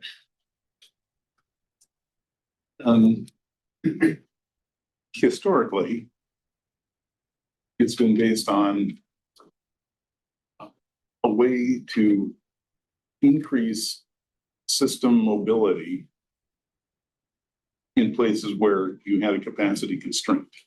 So in the Puget Sound region, we used to point out that in the peak hours, we carried a lot of commuters and you couldn't fit all their cars on I-5 or 4. Because peak hour ridership has decreased, that isn't as strong an argument as it used to be. But in a region that is still experiencing population and employment growth, it hasn't gone away completely. I mean, there's still some validity to the argument. The other value proposition for transit has been that it provides mobility for people who wouldn't have it otherwise. And this includes a lot of disadvantaged people, low-income people, physical disabilities, kids who don't have driver's license, people who don't have driver's licenses for one reason or another. So there's a social benefit to it. It's hard to put a number on it. But I think in the future that may be a stronger selling point than any claim to congestion reduction.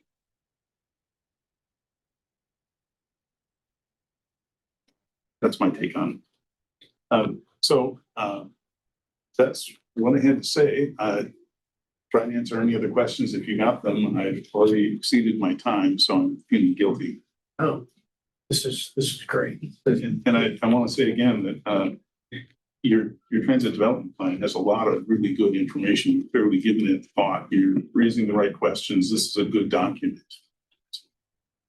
I want to thank Charles for coming all the way up and helping us think through some of these things. And if I could, and some of the things that triggered in my mind, I kind of try to summarize, and these are in no particular order, but thinking through what are those things within our control, those things that are outside of our control, and those things that are outside our control, how can we influence those?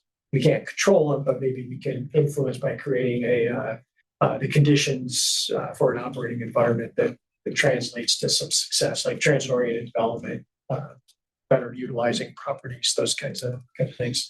If I'm putting words in your mouth, but these are trying to translate what you said into my head, which sometimes is dangerous. The origins and destinations point, not just one or the other. I'll just summarize the competitive market was that we're in, which goes to kind of your point, Michael, about value proposition. There's a competition, mobility market's a competition, public funding is a competition.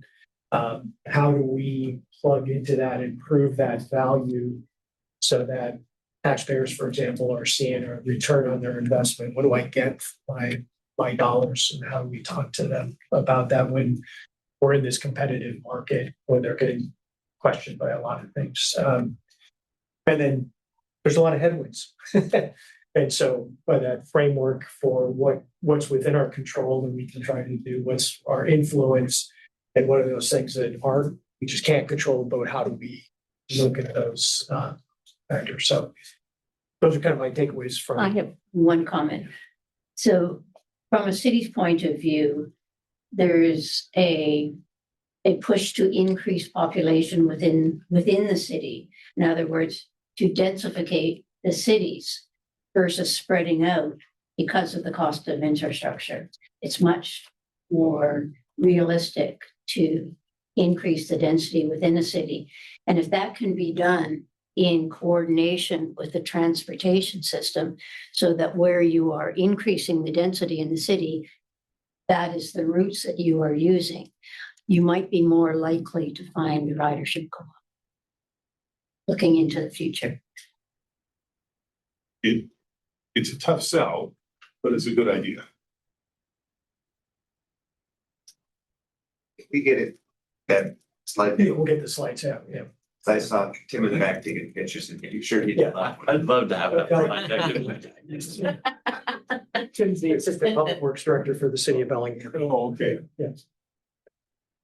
Yes, I will distribute to the board, and Tim will make sure they come with you. So thanks again. Good luck as you wrestle with these issues. I wish I could tell you what the solutions are, but given time, I'm sure you'll figure them out. Yeah, you have a separate consulting business. Yeah.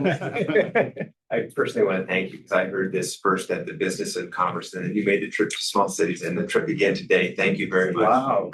That's cool. Well, it's fun coming up here and seeing it part of the state, but I don't get to all that often. So. I thought it was just worthwhile for us to hear his presentation. There's so much good information here in Whatcom. And toot our own little horn a bit that we're doing okay. I personally appreciate your patience with the question. Good question, but I wish I had answers. Great, thank you, Charles. Appreciate it. Okay, everybody ready for a quick break?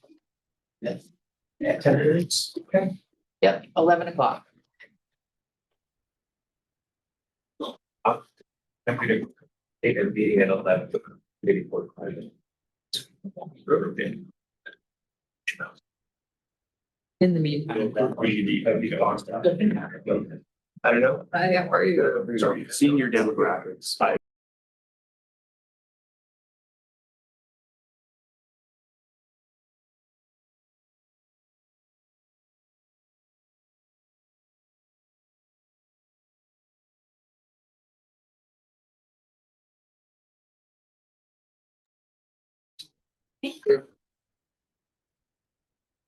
All right, are we ready? Okay, we're gonna move things around a little bit and go back to the John Bishop. Okay. So we're gonna start with the Q2 financial report, which is on page 31 in the packet. Amber, can you just-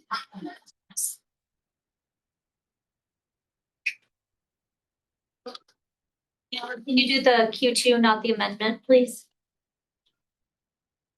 There we go. All right. So I'm going to do the top things you need to know from the report. I'm going to skip the economic outlook because I'll blend that in later when we start talking about the budget development after lunchtime. And then I'll highlight a couple of new things on this report. So the short story, budget to actual, cash is up over 2 million from last year, from last year, quarter two. And that's primarily because we were underspent with our expenditures. And the big part of that is wages and benefits, 4.8% out of budget. And what we found though is we're running a new report. We had 14 employees that are on continuous medical leave, so they're not being paid by WTA right now. So that's a new stat that we're going to be looking at every payroll to try and look at. We have a certain level of FTE, but really we have a certain number of those FTE that aren't producing for us. So that will contribute to that under budget amount, both wages and benefits. Benefits, we have a correction we're making. We over budgeted by almost $1 million this year. And it really was operator error. We have budget software, and on one screen, we updated the new amount from hers, and on the screen behind, we did not. So we were over budgeted. That will be corrected in the amendment that you will see next. And fuel is over budget due to the R99 just pricing stability. We've seen that since Q1 where it's up about 25%. Operating revenues, a little bit over budget. Sales tax continues to outpace our estimates. We received our first disbursement of 5307 funds to reimburse wages and benefits. That was about $4 million. And we will see additional reimbursements coming in Q3 and Q4 to get us to that total. And capital expense, a little over budget, and we had projects finishing earlier than we anticipated, but we expect that things will level off and be within budget by the end of the year. And then capital revenues under budget, and again, it's that 5307 reimbursement, which after the amendment, the Q3 and Q4 reports will look more. The new section we talked about last time, year over year actual. So this is Q2 25 to Q2 26.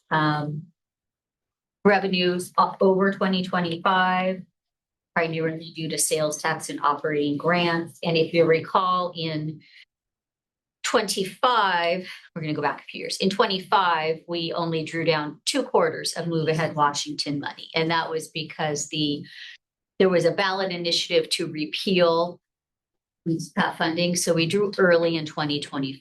Now we will be drawing as we need to.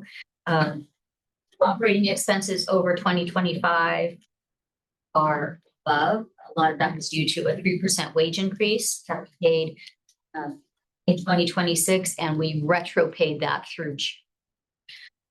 Shonda, can I just interrupt for a second? Of course. You said that as of June 30th, you had 14 employees on continuous medical leave not being paid by WTA. Who's doing their work and how are you paying them? That's a good question. We will be covering that under workforce challenges after lunch. Okay. But very thanks. Yes. Okay. Yeah. Thank you for the leading. I wasn't part of the. And then year over year, capital expenses down in Q2. We haven't received the paratransit bus order that we'll be getting this year. And in 25, we've received buses. If we jump to page 36, a couple new things here on the graph of cash and designated reserves. That yellow section is the 5307 money we received. So we're designating that amount out, and the yellow plus the light green is the total fleet reserve. So you'll be seeing that yellow number grow as we receive those monies come in. So we'll be able to continue to delineate that. And then below that, we've added a table on how we're using the reserve funds. We'd realized in past years was that we adjust the reserve fund at the beginning of the year, and then we would adjust it again at the beginning of the next year. And we weren't really providing any detail of what we use those dollars for. And that's an important part of our story for our constituents. If we're reserving these funds, how will we spend these funds? The operating reserve, we won't spend unless we absolutely need to. So that's really our rainy day fund. So that just has interest income in it. And then our adjustment to meet our policy levels in January. The fleet reserve, we have some interest, and you can see we spent a little bit of money out of that, just making ready vehicles that we received last year. As we bring in vehicles and pay for them this year, you will see those dollars come out. And then the capital, same thing. We had some interest income, and then we had a variety of capital projects that we would spend out of that. So this will continue to update every quarter, and then we'll take our ending balance at the end of the year, and we'll talk with the board of what do we need to fund up to for 2027. Questions on either one of those new pieces? And that's all I had. Those were like just the top 3, maybe the top 10 for Q2.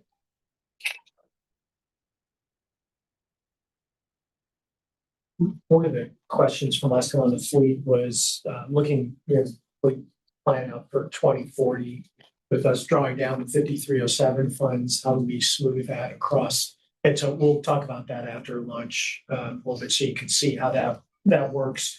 And that's one of the kind of hiccup things you see as we try to project in the TDB how for the cash where it goes up a lot and then it drops back down because as you'll see in the fleet plan that Shonda the area of work been working on. You can see we're saving, then we spend a lot, get back down, and then we're saving and so forth. So that you'll see that cash kind of fluctuating, and that's why you'll see that in the estimates. But there is enough there to do it.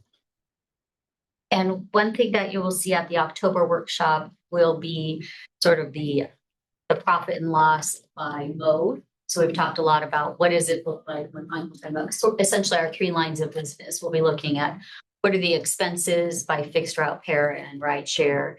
And then if we layer on in that revenue. So something similar to what Charles showed us, but we'll display that. And then Aaron will also be here to look at the annual costs per ride, hour, mile, and talk about how we get there, and then what some of the drivers were to increase the costs over the years. So that'll come in October. Michael, that's kind of in line with what you're asking to see is how to break.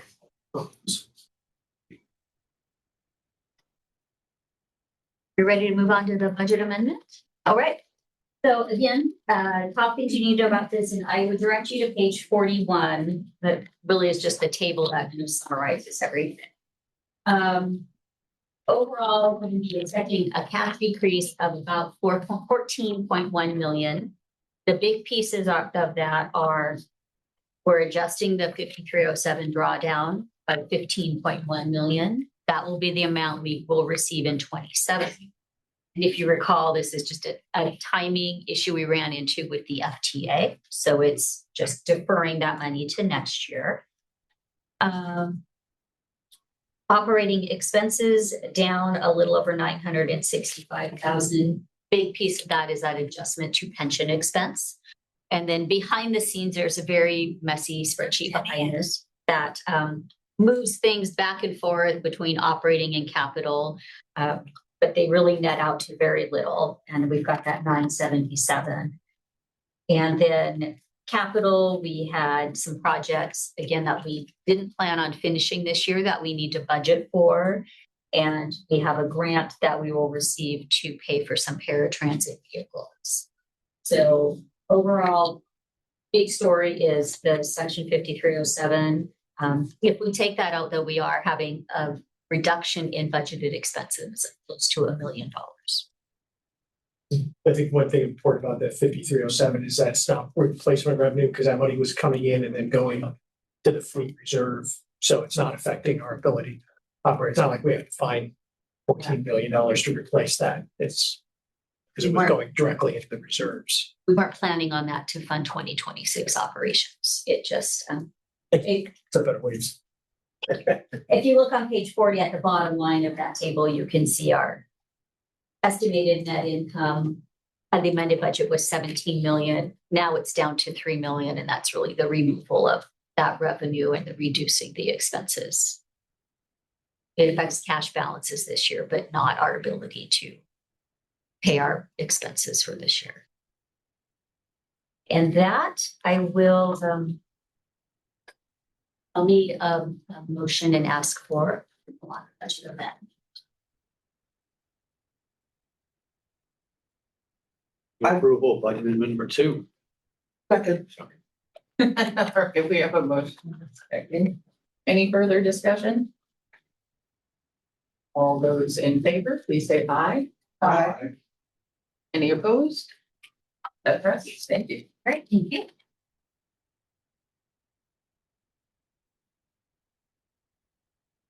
Do we know what's not maybe that? He said 11:30. For one.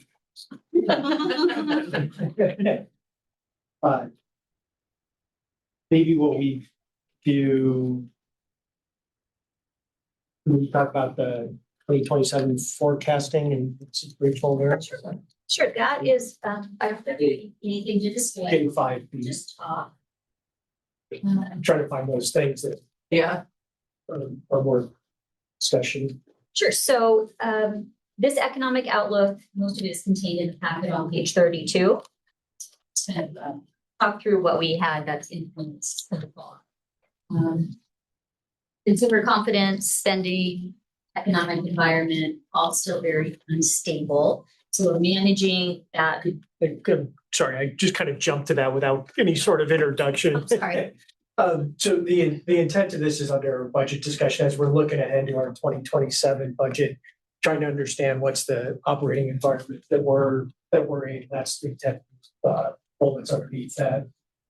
So this part of it is, okay, what's the economic kind of component that we're seeing and trying to, as we're making assumptions, as we're starting to build the 27 budget, what are those things we need to plug in? So the intent of this is kind of talk through what the economic outlook is at this point, and then how that will affect. I appreciate any guidance you may have too on things we should be thinking about as we're trying to build that 27 budget. So sorry, I just No worries. bounced around through that at you. Sorry. Yep, no worries. All right. So as Les said, we're going to talk about kind of what's going on now, what we think might be happening in the future as we go through the budget development. Inflation is still up 3.2% above last year, and that's CPI for the Western region, which really is a lot of the West Coast. So it's not very centered on Whatcom County, but it includes Whatcom County, mostly driven by energy costs, and just really everything is costing more. Just everyday expenses are costing more. And we're seeing that translate down into the equipment and the supplies that we use. Unemployment dropped a little bit in May, dropped 0.3% to 4.5% for Whatcom. If I could on that, one of the things from our perspective as we're trying to build a budget is how do you manage that uncertainty? So what does happen in the Middle East with fuel prices? I mean, we're not buying diesel and those things, but it does have an impact on the market for the renewable fuels. What does the fluctuating tariff policy do to our bus manufacturers as they're getting their parts, aluminum and these other things that are going? And so we're trying to do our best, manage assumptions. And as we're talking about the budget as we go, we'll be very clear on what those assumptions are. So as we're trying to pull that together, we can measure risk. So if we're saying, okay, we're estimating a bus will cost X, okay, that's what this is based on. How do you feel about that as an estimated cost kind of thing? So that's kind of what we're trying to manage through. It's a little bit harder than it has been in the past because there's so much uncertainty as we're doing it. So yeah, anyway, sorry for this. Yeah. Okay, unemployment's down a little bit. That could be impacted by there were about 300 workers no longer looking for work in May. So it's hard to break out what impact that has on the unemployment rate. In contrast, the state unemployment rate was 5.2%. So we are below that, which is good. Housing market is a little bit more balanced. There's more inventory, longer days on the market, steady prices. The median price is $620,000 versus $589,000 in April. So it's gone up in May. Things are longer on the market due to interest rates primarily. So the Federal Reserve did not change the interest rates when they met at the end of last week. So that drives loan prices, credit card rates, auto loan rates, all of those are suffering a little bit. And again, they cited high energy prices and just waning consumer confidence. So people are kind of, pulling back, holding on to their funds. And there is talk that there might be one rate decrease when they meet again in September, but there's not a lot. Commercial real estate market has steady demand, mostly in the industrial and multifamily sectors. And Meridian Street and downtown Bellevue still show low vacancy rates. So we're seeing that. We've got our public market. Hopefully we'll have low vacancy rates or high vacancy. High vacancy rates. Yeah. Yes. So lots of open space downtown. Hopefully we'll be able to activate the public market and get a tenant in there and then work on that anchoring of downtown property. We do have, our tenants in Northland Diesel, so that is going well. But all of these things are really directly impacting what folks spend, what things cost, which is directly impacts our revenue expenses. For budget development for 2027, what we're really looking at, like Blessed, is kind of trying to balance all of these unknowns. We will be looking at keeping our budget basically flat with 2026. So we're really all kind of digging into our budgets and looking at what are those things that maybe we can cut back on. We propose no new service changes or additions in June, and we won't be asked for any additional FTEs. We're working on those base budgets now, and then any increases to the budget will come to the executive team as an initiative that we discuss, we rank, and then those that kind of make it above the line will come to the board for discussion and potential inclusion. With our fair revenue, we're predicting that to be $3.1 million in 2027. That's compared to $1.7 million in 26. So over an 80% increase. This does factor in a 2% decline in ridership on fixed route for the fare increase.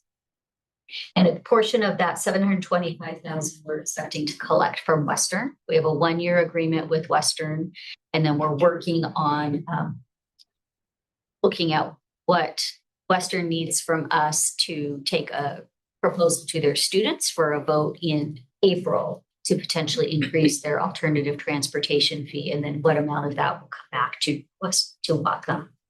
And with $62,000 from from Whatcom. So we expect to have this big increase in 2027, and then we expect fare revenue to level off in 2028 and beyond. Sales tax is good through May. It's almost 6.3% above May 2025 and 4% over budget.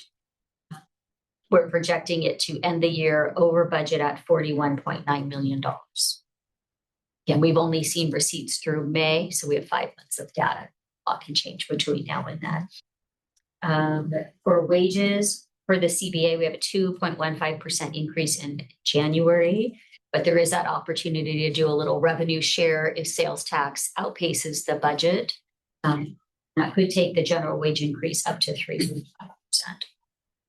Benefits, early benefit increases are high, they're large. For medical, it's an average of 12.5%. And for Delta Dental, it's 3%. So we already have costs that are coming in that. So that's kind of where we're starting with our base budgets. The base budgets are due August 21st. So we'll be talking again more in depth on this in October. Anything else you want to add, Les? Just, these economic factors that Shonda talked about, there's a through line to what Charles was talking about and Michael, the value proposition and things, and how can we look at how we're utilizing our strengths to help with community. So our mission is to enhance our community by, say, friendly, efficient, reliable service, economic environment, innovation, and partnerships. But these things like looking at the housing market and the real estate, commercial real estate from an economic standpoint, those things, what are those things that we can do? So things like transit-oriented development, a gateway project down there, rapid transit, getting people in and out. So we're bringing our value and we're leveraging our dollars with other dollars and working in close partnership with like the city of Bellingham, for example, downtown, or the Cortez in here, but the Linden Station project, so that those dollars are leveraged to go farther than just one particular entity. So there is kind of a through line between what Charles was talking about, the value proposition, and then these factors that we're tracking so that we can kind of see, okay, are we going to be able to make a difference on these things? So there's a through line there as we're talking about budget too, with funding the enterprise priorities of things like downtown station, so forth. So there'll be some connectivity for among those. That was all I had. Any questions? And we'll touch more on things this afternoon. And under situational awareness, Maureen was kind of going to talk a little bit about back to that operating environment, what's going on at the federal level and the state level that has been affected. What Charles was talking about on us as well. Yeah, for sure. In fact, let's start at the state level because Charles teed that up really well. I was going to say there's lots of competing priorities, and he mentioned preservation and maintenance is a big one, and that really is a big one. And there's we've been forewarned that that there's shortfalls in many areas within transportation. So that's just the atmosphere we'll be living within in 2027. And WTA's focus and Transit's focus really will be, what's the best way to preserve and protect the funding that we already get. That'll be most of probably the task for us in the coming year. And then also a little bit, kind of just exploring what the state's interest in transit and paratransit might that look different. So that's in a nutshell what we imagine for situational awareness at the state level. And then on the federal side, we're eager to see what will happen with the Surface Transportation Reauthorization. You might remember the current one is called the Infrastructure Investments and Jobs Act, or the IIJA, and that's a 5-year spending package that expires on September 30th. So it's still technically possible, and there are those who say we will get a bill passed before it expires. There's a lot more talk about the possibility of a continuing resolution, and there's a lot of bipartisan support for that. If that happened, it would include things that we've been advocating for in a new surface transportation reauthorization, which would be great. But it would also not include the advanced appropriations that the IIJA had, meaning that transit overall would have about $950 million less in funding than we had before. So we'll see how that goes. But like I said, there's some good news and some bad news. Any questions about that or anything I should have added less that I did not?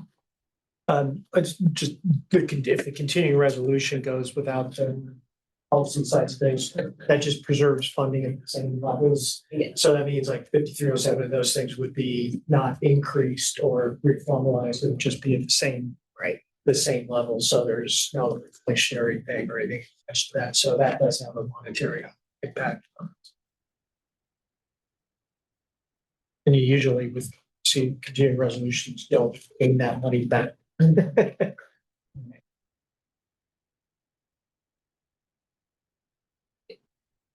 Thank you. I think we're lunch is getting set up. I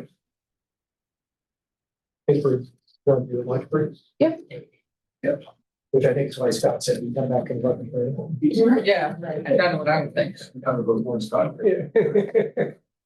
So then we'll come back at noon. Okay.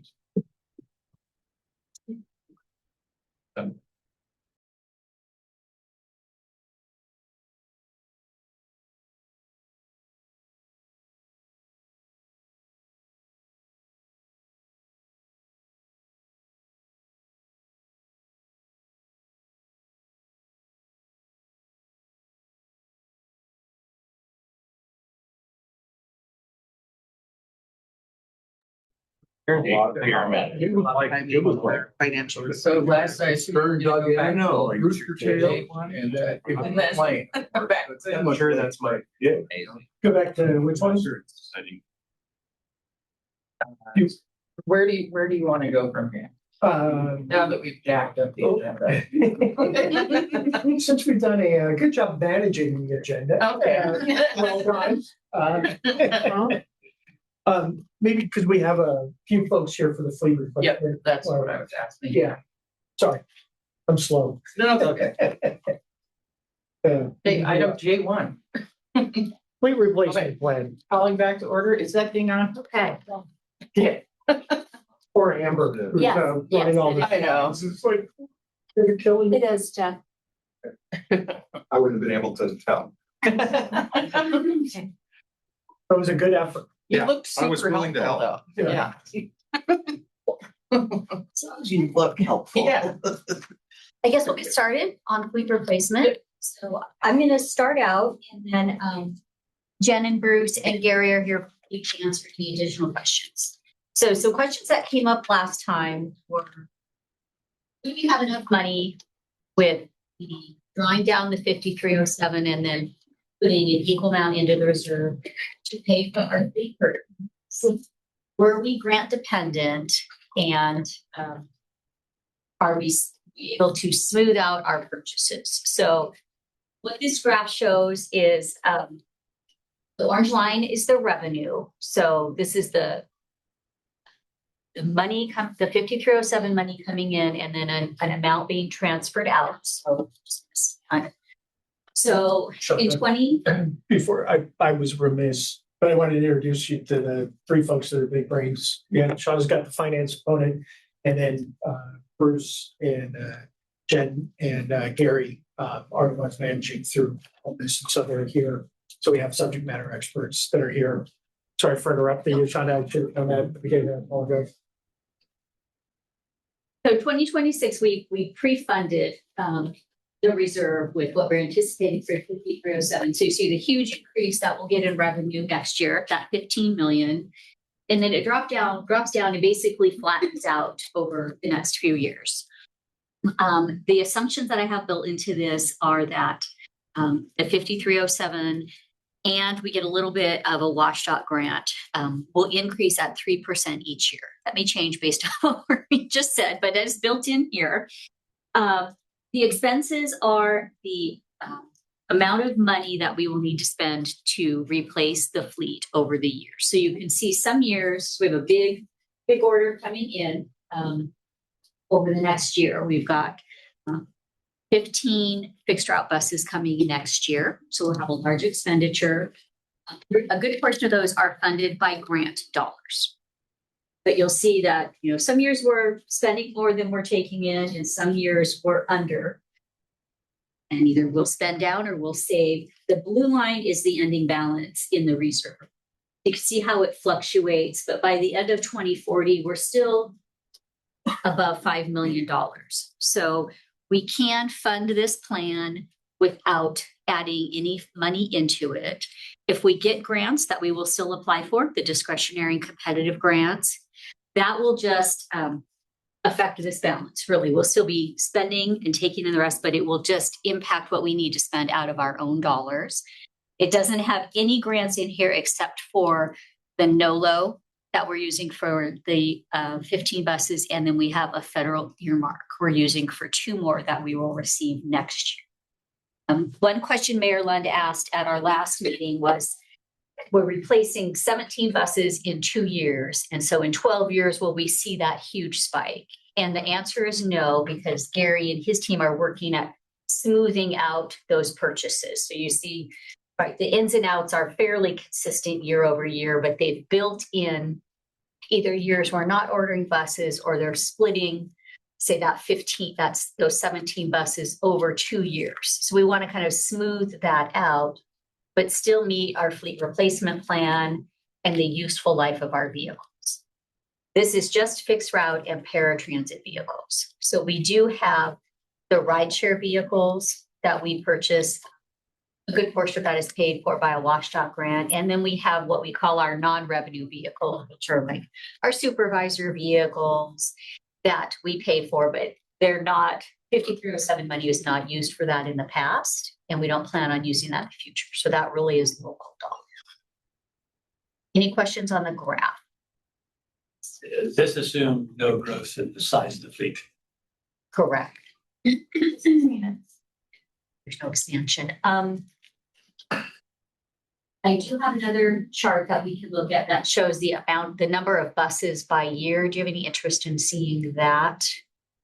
It really is the data that feeds into this graph, or does this really answer the question that was raised last time, is can we afford this plan? I think the mayor was expecting a spike at 2039 that isn't there, because I see. Correct. And that is intentional to do that smoothing. And I don't know, Gary, if you and Jen want to talk about how your approach on that. Gary's been here a week. So. Put him on. Everything already. And so from my calculations, it He looks is like, Navy, so we know he's super smart. Yeah,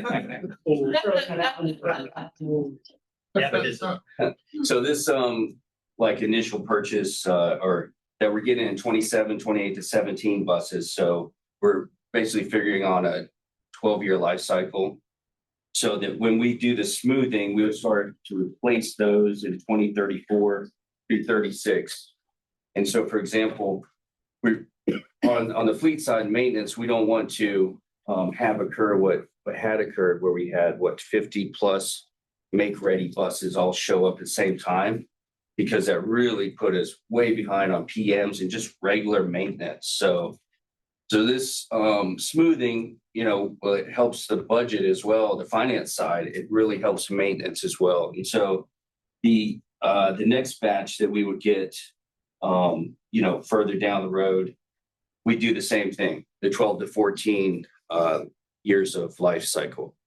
And we use that, and that's just a number that's part of what the Transit Authority gives to us for a life cycle, as well as the manufacturer. But really, we have some buses that are well beyond that. We have buses operating right now, they're 17 years. And it's just due to, the great maintenance of the shop and everybody working in there to make these things really, worth their gold and keep replacing parts. But at some point, right, that's not a reality. So, but we do keep some in spare, but we still need to keep replacing them. So the smoothing plan really works out well for maintenance and for everybody.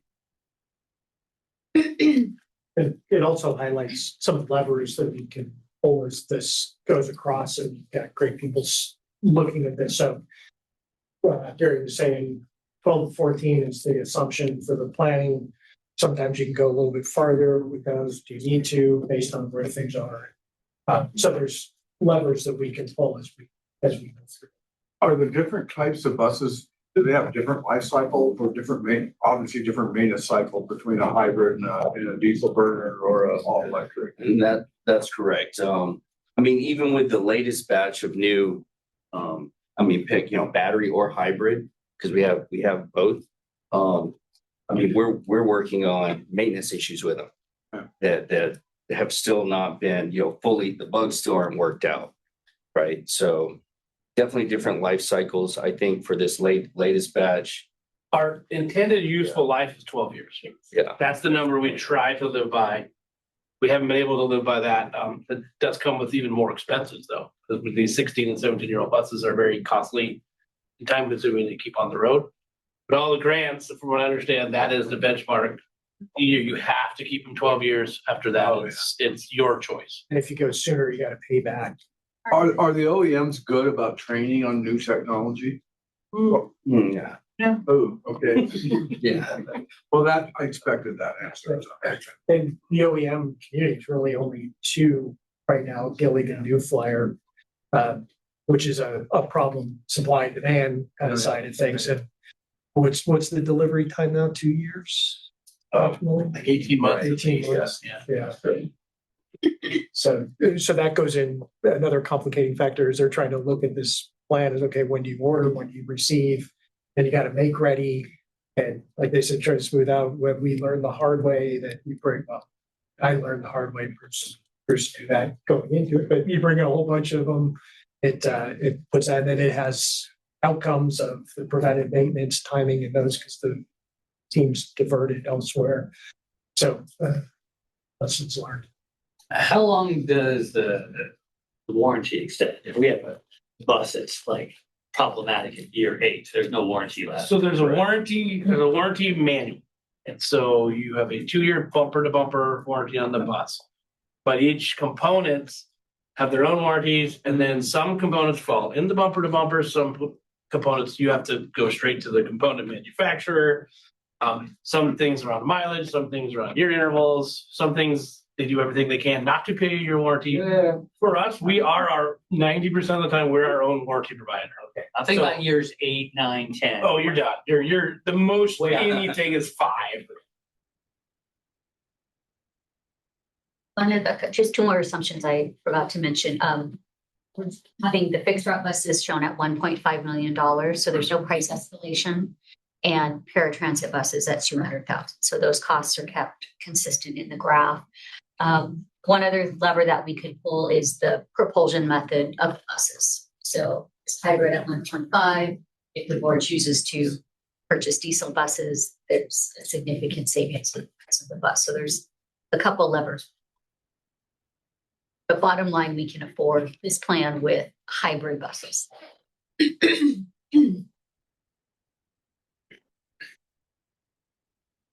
Questions? All right. Thank you. Well, I just want to compliment this team from the edge. As you can tell, it's a complicated thing to do, and they do an amazing job at it. And the thing I appreciate is we learn lessons and how to get better. Appreciate that. Thanks, guys. Thank you. Thanks, Shonda. Don, did you want to finish up your stuff first, or do you want us to go to board governance? I'll let you decide since we decide. Since we keep pushing your. I will look to Vanessa and Les also, because there are some other pieces that I'm not going to just speak on. I'm happy to go, but would you two like to? Well, maybe if we could talk about the board governance and the workforce thing first, because that discussion can inform the budget discussion later. Sounds good. So maybe we could do the governance discussion, because I think I owe an apology to some folks who may have been online thinking it was going to be earlier. So with apologies to anybody who may be still waiting for this. So as you heard in public comments this morning, last year and Amber, if you could go to the next slide, please. Last year, the state legislature passed House Bill 1418, which is in your packet, where you can see where it's a voluntary thing where the board they decide to add 2 community riders. I think they're called transit using members. And the definition on that is one of those people is one who primarily, quote unquote, relies on public transportation to get around. The other is one who represents a community-based organization and at least occasionally uses public transportation. So that's the goal, or the 2 members, citizen members that would be appointed. The board would decide, and it's kind of blank, and I will ask Vicki and Mark, who've been working super hard on this, and Hayden as well to jump in as I'm going. So the board would decide to do this, and then there would be a decision about how to set up a selection process to do that. The legislation doesn't have anything in it about how that would be done, so that'd be at board discretion. Once appointed, those members would have to go through Open Public Meetings Act training, public records training, municipal ethics training. That's all required by law. And as we're talking through potential options, we can talk a little bit about what the outcomes of those things are and how that would work. So one of the things too, just to because the background on this was to the legislature's intent, as I understand it, was to try to make sure that there was a rider perspective when transit boards are making a decision on that.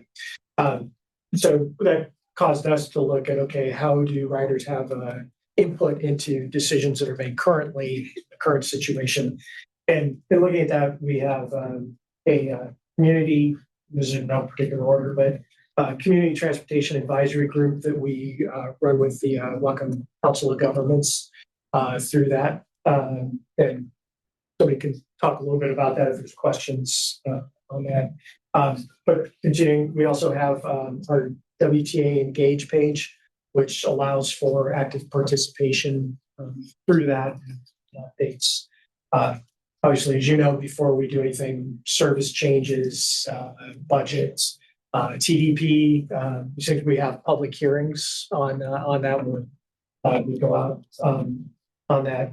Obviously, we have public comment at each board meeting on that.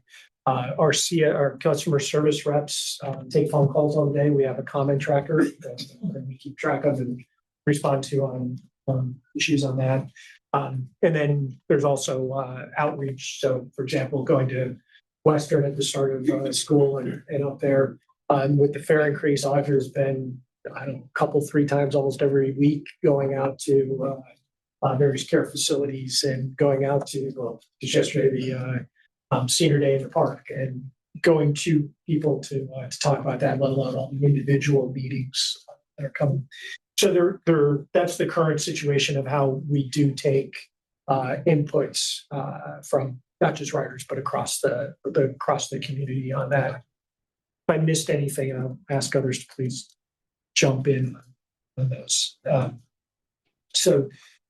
Intent of this discussion was kind of lay out the background, probably overly simplified, but the background in the House Bill 1418 and how under the current situation, how do we take public input and how do we get an understanding before, for example, we change service, how do we do that? And the outreach, riding buses, Tim's team and operators will go out and ride the buses and find out and then get that input back and we have a public hearing on this. So I'll pause there before moving into laying out options. I'll just mention one more that I thought about that happens on a project by project basis. So for example, when we were implementing the NaviLens, which is the tool that we provided for people with sight impairments, we kind of on an ad hoc basis would bring together members of the sight impaired community. And similarly, when we were doing automatic stop announcements for the buses, we also reached out to members of the hearing impaired community and made sure that what we were providing was useful for them. So on a project by project basis, we also bring together groups of committee members who can add useful input. But as also add that we also do occasional surveys. So direct communication with riders. We'll get on a bus and we'll have a staff member that distributes the survey and getting back feedback on various things. Also some surveying on Engage WTA. Or right on Engage page. Yeah. Survey. Okay, so on Engage, you can go on and you can see all the projects that are going in, comment and do those. And then if you just have general comments, our customer service reps will keep that comment tracker going. And then we can track responses back and so forth. Audra, anything I'm missing? Because you do a lot of outreach. I will just say when people call in or email in, they're getting responses back. Like we're tracking those in within 24 hours, getting back to people and leaving messages and having conversations and writing emails. So we're very responsive. Thank you. Did I miss anything on overview of the House bill? No, I was going to talk more about some of the implementation issues that we would have to address. That's a nice segue. We'll do that in just a second. Amber, if you could go to the next slide. So as we've been thinking through this, there's a variety of options, thinking of this sort of like an environmental impact statement or something, the range of options from adopt to don't adopt, and then kind of gradations in between. So just going over them, one is adopt and implement. Mark can talk about some of the things that will go into that. Another, and we'll talk about each of these a little more in depth. Do an enhanced transportation advisory group, and Hayden's been working with the COG, Council of Governments, on what that would look like.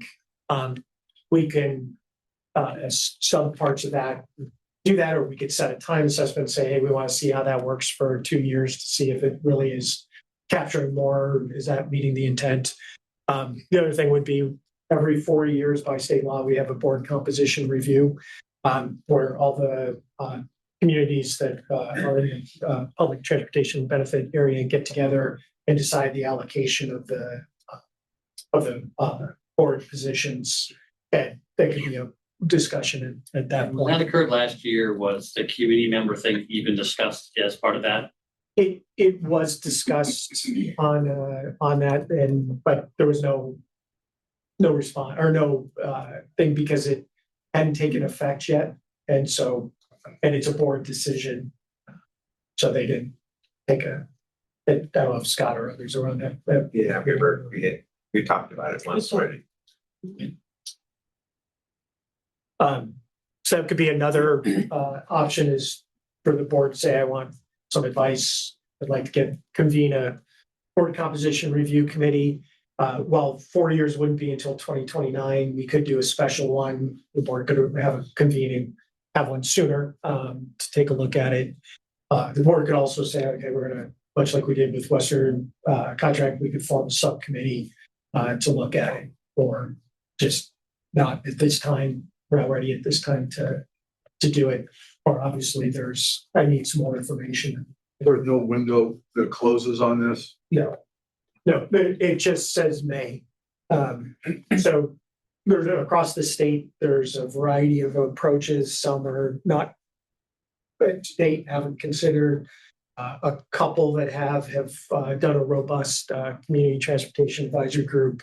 The Valley Transit over in Wallowa, Clallam County, Kitsap, for doing that. That might be valuable for us to look at what other jurisdictions are doing. Yeah, we can definitely talk about that. And Hayden and Vicky have been reaching out to Valley, so we have what theirs looks like, what Clallam's looks like, what Kitsap's looks like. And we can use that. And Hayden's been doing a nice job talking with the COG about how would we expand that, what that would look at membership and how you recruit. I think, is it kind of fair to say that current one is kind of a general transportation, not. Yeah, and I could come up and talk a little bit more about that. So we operate the Citizen Transportation Advisory Group in coordination with the Council of Governments. And so right now it started as kind of a very rigid membership, and those members were appointed by the COGS Policy Board. Since it was formed in 2002, it's kind of relaxed those guidelines and really just includes kind of an open enrollment format. So anyone can submit an application to the COG. They either have to live, work, or potentially go to school. I'd have to look at that in Whatcom County to be a part of that. And so really it's just kind of an open enrollment, and the COG does most of the administrative lifts, although we do meet with them and do the agenda planning. That group, as of last year, met quarterly. So separate of this discussion, we kind of took a step back and looked at the value that it was providing. And we are doing kind of a pilot just to see how it works out, but we're doing a more frequent meeting schedule. So we're meeting every other month now, so 6 times a year rather than 4 times. And we are hoping to have at least 2 meetings every year be transit focused. So one would be around potential service changes, which typically happens around the fall. And then another in the springtime, just as kind of a revolving transit focused meeting. So we've been discussing with the Council of Governments things that we could do to kind of get participation up. And usually in the meetings, we've had on average anywhere from 5 people involved all the way up to 30 people, just depending on the topics and the agenda items. So. And I'd be happy to answer any questions about CTAG if there are any. How many are currently enrolled? I just got a spreadsheet from the Council of Government. There's about 50 members that aren't associated with 50 that aren't associated with other agencies. So there's like city staff, WTA staff, COG staff. And turnout on average? Turnout on average is, it really just depends on what's going on the agenda and really the time of year. Sometimes, summer months are tough to come by, but anywhere from, 5 people all the way up to 25 to 30, just depending on those topics. They don't have quorum rules? No quorum because it is that open enrollment and the guidelines have been relaxed. It's discussed in the COGS public participation plan, as well as mentioned in things like our TDP, our long range plan, things like that. That would be one of the option two, expanding that. If the board wanted more information, we come back with, okay, how are we going to do that? Talking with the COG. So there are things that could be done to encourage more attendance, more participation in those things. So there's some things we can explore with them to look at that. So kind of jumped ahead to the option two on that list. Mark, could I have you talk a little bit about implementation? Yeah. So as Les mentioned, whether or not to add these two members is completely within the board's discretion. If that decision is made, though, then it creates a whole host of other issues as to implementation. And of course, the statute provides very little guidance. First of all, the process to select, I would propose that the agency would need to come up with some policies. We do know from the statute that they can't be a WTA employee. And we also know that one of the members must primarily rely on public transportation system for transportation. What that means, we don't know. So that would be another thing that we would have to flesh out and define. The other member must represent a community-based organization, completely undefined. So, and occasionally use public transportation system for the mode of transportation. So again, another standard that would need to be fleshed out and identified. The statute also provides that if you cannot find the person that would be representing a community-based organization, what that means, I'm not sure, you can default and have two people who meet the first criteria, who primarily relies on public transportation. But you would have to have two. It can't be one. It has to be both. I would also suggest that the agency adopt policies to define the qualifications or expectations of this particular person. What's interesting to me is that I think there's an assumption, but it's not absolutely not required a residency of this particular person. The statute doesn't require that this person reside within the PTBA boundaries. This person could reside in Mount Vernon or Everett. So that would be, I think, something that the agency would want to consider, whether these people should reside within the PTBA boundary. Experience requirements. And I think also we'd have to consider perhaps through the screening process, the lack of potential conflicts, as in particular economic potential conflicts or connections with WTA. You then need to adopt policies on the scope of the appointment. For instance, the statute doesn't talk about how long these people would serve on the board. So I think that would be something that you'd want to define up front. Your terms are all 1 year, but that would have to be defined. I think we'd have to have policies for expectations and requirements for participation and attendance. Now, what's interesting is the board members here all have to answer to each other, which is appropriate. But you also have to answer to your constituents. This person would not have that level of responsibility. So how you build that in with identifying expectations might be something that needs to be addressed or not. Basis for removal. But I think that would have to be something that's within the policies, yes. The statute requires, quote, comprehensive training. What that means, not quite sure, on the Open Public Meetings Act, the Public Records Act, and the ethics requirements. So as part of the implementation, we would have to come up with policies and the protocol for doing this training, which from my perspective is very important. I think we'd also want to consider policies for training on finance and budget background, FTA requirements, the general PTBA statute, And most importantly, the Roberts Rules of Procedure. I mean, all you guys have experience with that, but we would want to make sure that these people would understand and have a background with that. So that would be the type of implementation work we would have to do if that's the route that the board would like to take. Do you know if any of the canned stuff like on OPMA would be sufficient? There's nothing on there on the statute's new, and I think you'd have to ask Vicki and Hayden, but my understanding is none of the other agencies are doing it. They're not opting not to put these people on the board, so we'd be inventing the wheel. Yeah. We have no templates for us. And I guess would also raise the things like a WTA email, because they couldn't use their Gmail account, a phone for them, a tablet or something, because we wouldn't want their personal computer. They don't think if there's a public records request. Send them to a new elected training, even though they're not. Well, the benefit we have for you guys is we're all using your city and or county-based records systems. We don't have one because we're able to piggyback onto yours. So there'd have to be something created for these folks. And I think that's an isolated phone or tablet and account.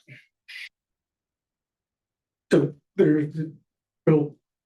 from my perspective, there's a number of things we would have to do to just say implement. There's a whole series of things. We have to amend bylaws and things to really be thoughtful about how we would implement this in a meaningful way. I guess from my perspective, I don't want to be on the tip of the spear for this. So I'd take option 5 in a heartbeat. Well, I think at this point in time, I would prefer that this be an informational only, and then there's no action being decided on the board because it hasn't been put on the agenda. So how it gets presented to the board and decisions made, I'm not 100% sure, but wouldn't want it to be today. No, I clearly not today. Yeah. But I mean, I guess I would like, can we do item 2 better? And that may be something we do regardless. And Hayden's already trying to work on. That is something we've been working on over the past, I would say, 8 months to a year. And it really is a partnership with the Council of Governments. And I think they're kind of embedded in that CTAG option. There are a lot of different sub options as well. There are agencies around the state that operate their own citizen transportation advisory groups. And so that could be an option. I don't think that would mean that we then aren't associated with the Council of Governments CTAG by any means, but I think it's just the ongoing conversation of what fits best and what provides the most meaningful public participation. And if I could add to that, I think maybe also a direction of the board, if that's the direction you want to head, is what additional staff effort do you want us to make in that arena? Because we do have a level of effort, but it could be increased. It's just there are ramifications of increasing that, but that's a legitimate place to move if that's how you desire. We could add more meetings, we'd add more content and that sort of thing, but it does take staff effort to do that. So I just want to talk about this a little bit. So one thing that I would add, I hear that, there's all these inputs and all this stuff. And the key to me here is that input is not the same as a vote. It's a very different thing. I think where this stemmed from was that the public gets really tired of coming to, and this is across the state, this is just here to say, because I think we do a good job with some of this, but I think where the frustration lies is that the public will come, they'll say all these things, they'll get all these things together, and it gets ignored. And what passes is whatever the agencies wanted. And so it's a frustration that's come out, and that's where this legislation came from, is because the public is frustrated with boards not listening to the public. And so for me, that's where I look at it and I go, well, either A, we need to do a better job of listening to the input, or let's have somebody come on the board that can actually say no when other people are, everyone else is saying yes. You can have somebody that goes, no. This is what the public is saying is no.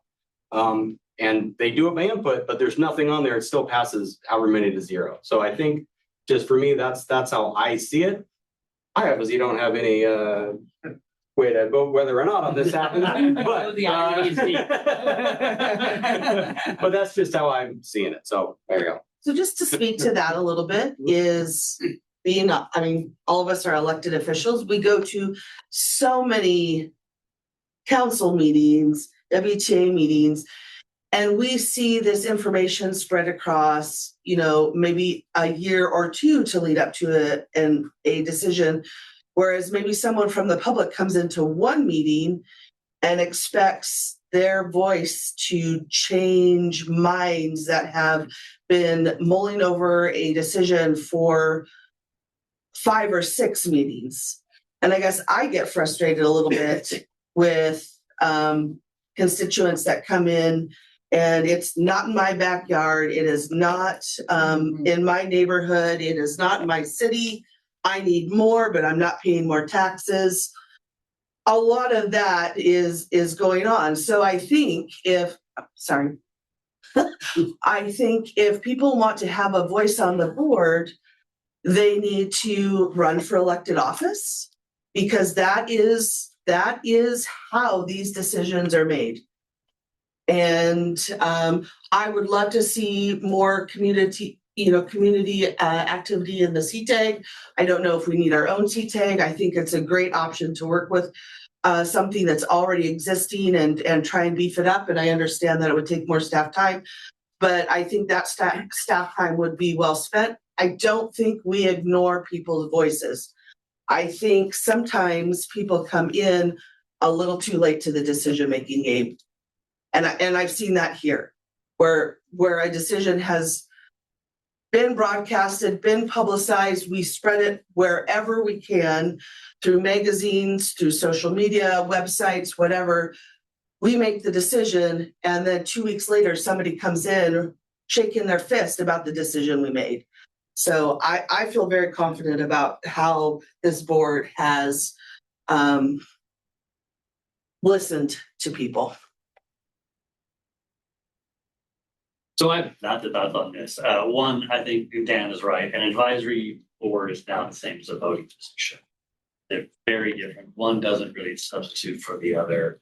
A voting member, come back to the end, a voting member behaves very differently than someone at a CTAG who shows up when the agenda looks exciting, right? I support in concept the idea of making our lives difficult and messy by adding broader representation. I support that as a general rule. I think democracy should be messy and complicated because that's the only way it will reflect what it needs to do, is reflect the diversity of opinions, problems, perspectives, and we're going to work out better in a large, messy group.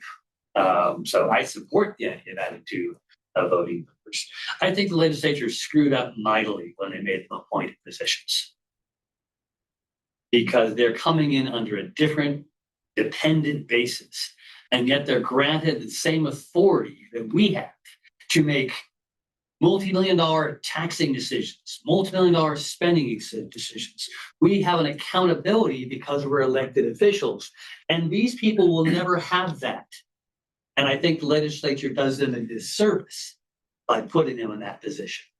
I think they should be elected, like a port commissioner or like a cemetery district commissioner or a fire commissioner. I think there should be a countywide elected WTA position, and then they would have the full legitimacy and full accountability, and it would make sense that they were on a governing board because they earned it and they were accountable the same way we did. But the legislature didn't do that. And so now they created the problem Mark is referring to. What's the term of office, the term limits, what are their qualifications, what's the basis for removal, all the things you need to worry about. Which makes them not quite second class, but a different class, so they're in an awkward position. I have a funny, weird idea, and it may be unworkable, which is we can add a non-voting position and get around a lot of these issues, but I don't know if non-voting positions are worse. But that means a non-voting member at least will show up and will feel that they can raise their hand every time and be heard. And you don't get that with a CTAG member. So it is a step up that we could consider as an option 6 that's in between.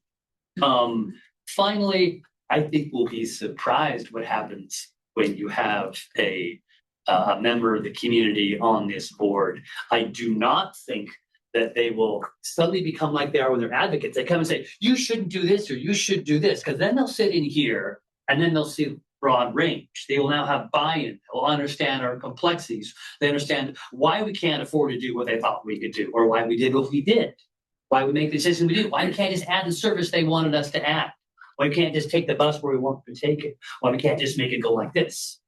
I think that surprisingly, you will get buy-in from someone.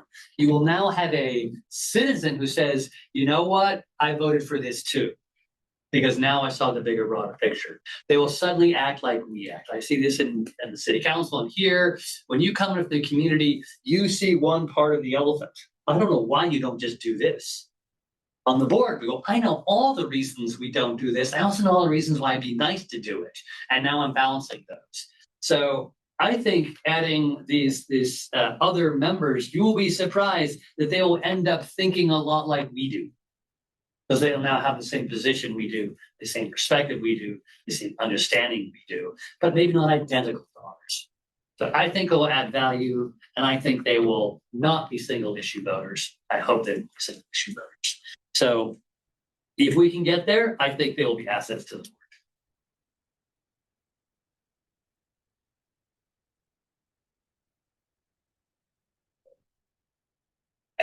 I guess I don't necessarily see the value in that. And we have 2 more people on board.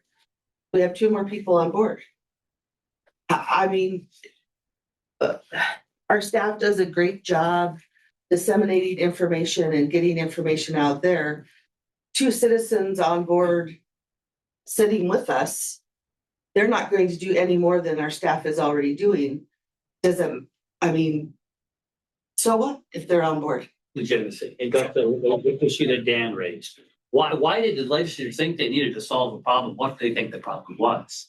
Responsiveness and representation. If it turns out that we get representation and we end up with the same good decisions we're making now people will have few reason to doubt them. But why are we not representatives? We are elected by all these people that want to now be on the board. Yeah. That if they didn't want our decisions, they wouldn't elect us to these positions. I did not run on being on WTA board. I got here anyway.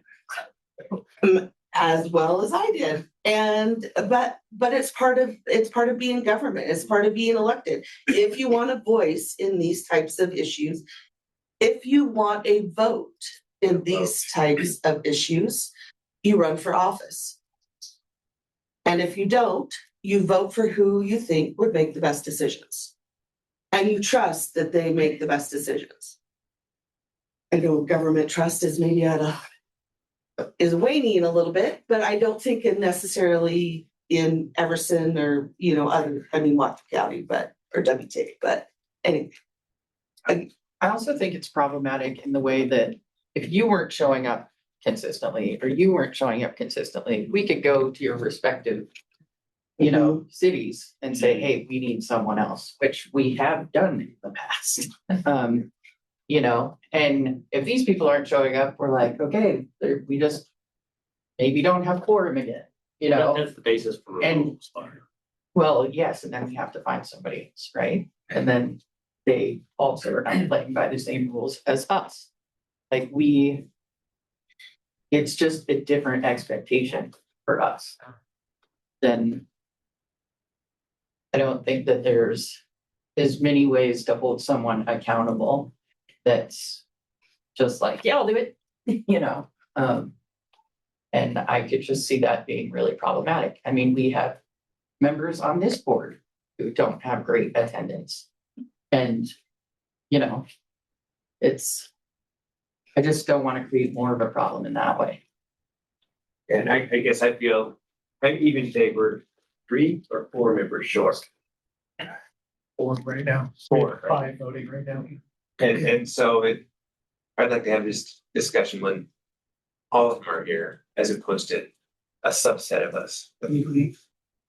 Well, again, I think the intent here was just informational. to talk about some of the issues. But now we have half our board almost that doesn't have the information. That's true.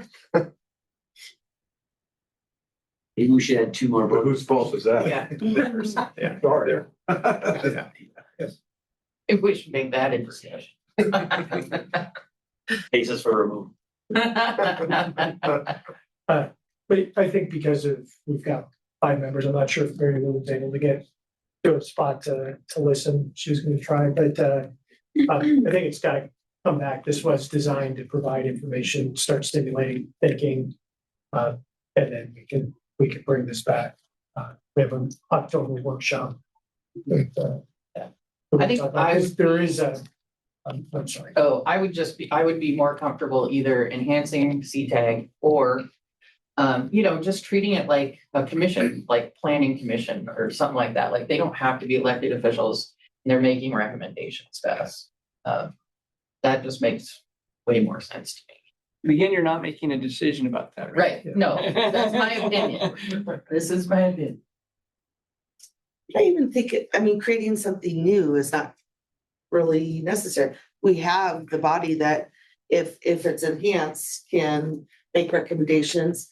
Again, at 2 meetings, like Aidan was saying, 2 transportation meetings out of 6, they would have that body would have a better understanding of the discussions that have happened over the past 6 to 8 months regarding certain topics, or have more access to information and staff input on situations before making a recommendation, and whether or not that recommendation is taken by the board. And that's the board's decision too. So Hayden, at CTAG, when we did the rate increases, was that crowd gathering? So we did a few different touch points with CTAG on the fare changes. It doesn't operate as like a planning commission would, where you present the information, they make a recommendation to the decision body. It's more, again, just kind of that open enrollment in the informational base, and then we get that information back and include that into the ultimate recommendations. So just to be clear, it's not always the same people showing up Correct. at the same meeting. So Gotcha. just to clarify, you may have single issue people showing up Gotcha. at each of the meetings. So you could change, but that's the way it operates today. So there's not that consistency. I don't think it might ever come up to the same stuff as a, and even I'm doing a parks board, which is assigned members, assigned meeting monthly. It's very hard for advisory boards to have the perspective and the depth, and they're far more easily, I hate to say it, swayed by staff than board members. I vote against my administration sometimes because I'm independently elected. I have a little bit of stature as a voting member. I don't think advisory bodies are equivalent. They're useful. They're really valuable. They're sounding boards or information sources, but they're not the same as a voting. But it's a good way to get community input. Yeah. Yeah, and that's what we're talking about. How do we get community input? And I think with the group we have here, get a broad perspective. But I know that there are bus riders in a group that ride regularly, and they would give us input, whether they're staff or not. I mean, so we in some respects we already get some of that input. We're elected for a reason, and we report to the But citizens. everyone knows that you and I vote alike on everything. I know. It's been a journey for you.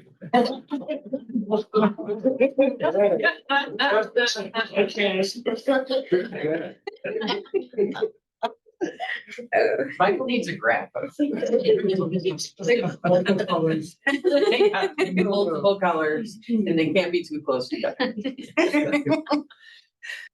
So what I guess I'm hearing is, we're gonna come back maybe October sometime, see how others are attending that October one. I think the point's well taken that we we're missing 4 members that need to involve. Can you put this in writing for a memo for the packet next time so people will have to look at it? Sure. Absolutely. You look at your packet. They're gonna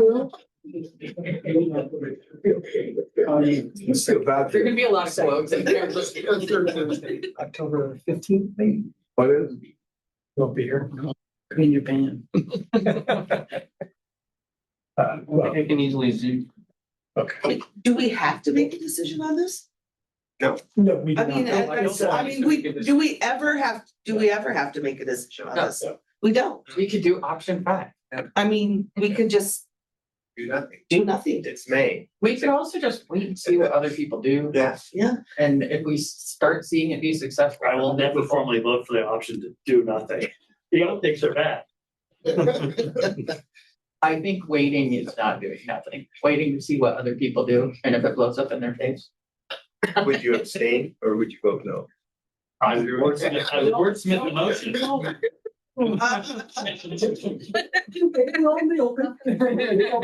Yeah, we're in a public setting. Know what this is?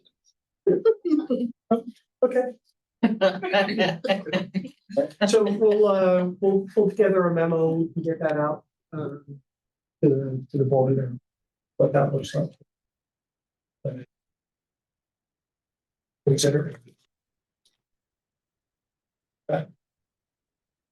Short memo. Information alpha link. Short, come on, man. Yeah, that's not in my. What are we thinking about? Can't worry. Character. Thank you, gentlemen. Yeah, I appreciate it. All right. Sorry for stressing you out.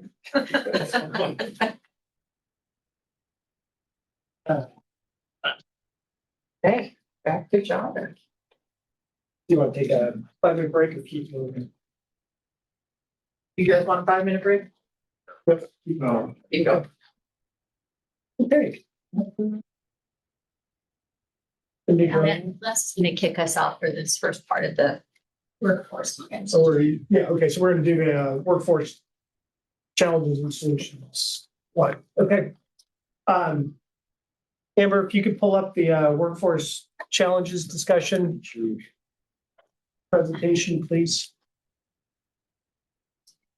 And Eric Frazier, our operations director, is online. He's on WTA travel. He's online. Eric, please, we can't see your hand, so just jump in whenever you have something to say. Sounds good. Will do. Can you hear me okay? Yep. Yes. Except for the frog in my throat? Okay, great. Except for that. Yeah. Okay, next slide, please. Okay, so we talked about the problem at the last workshop in June.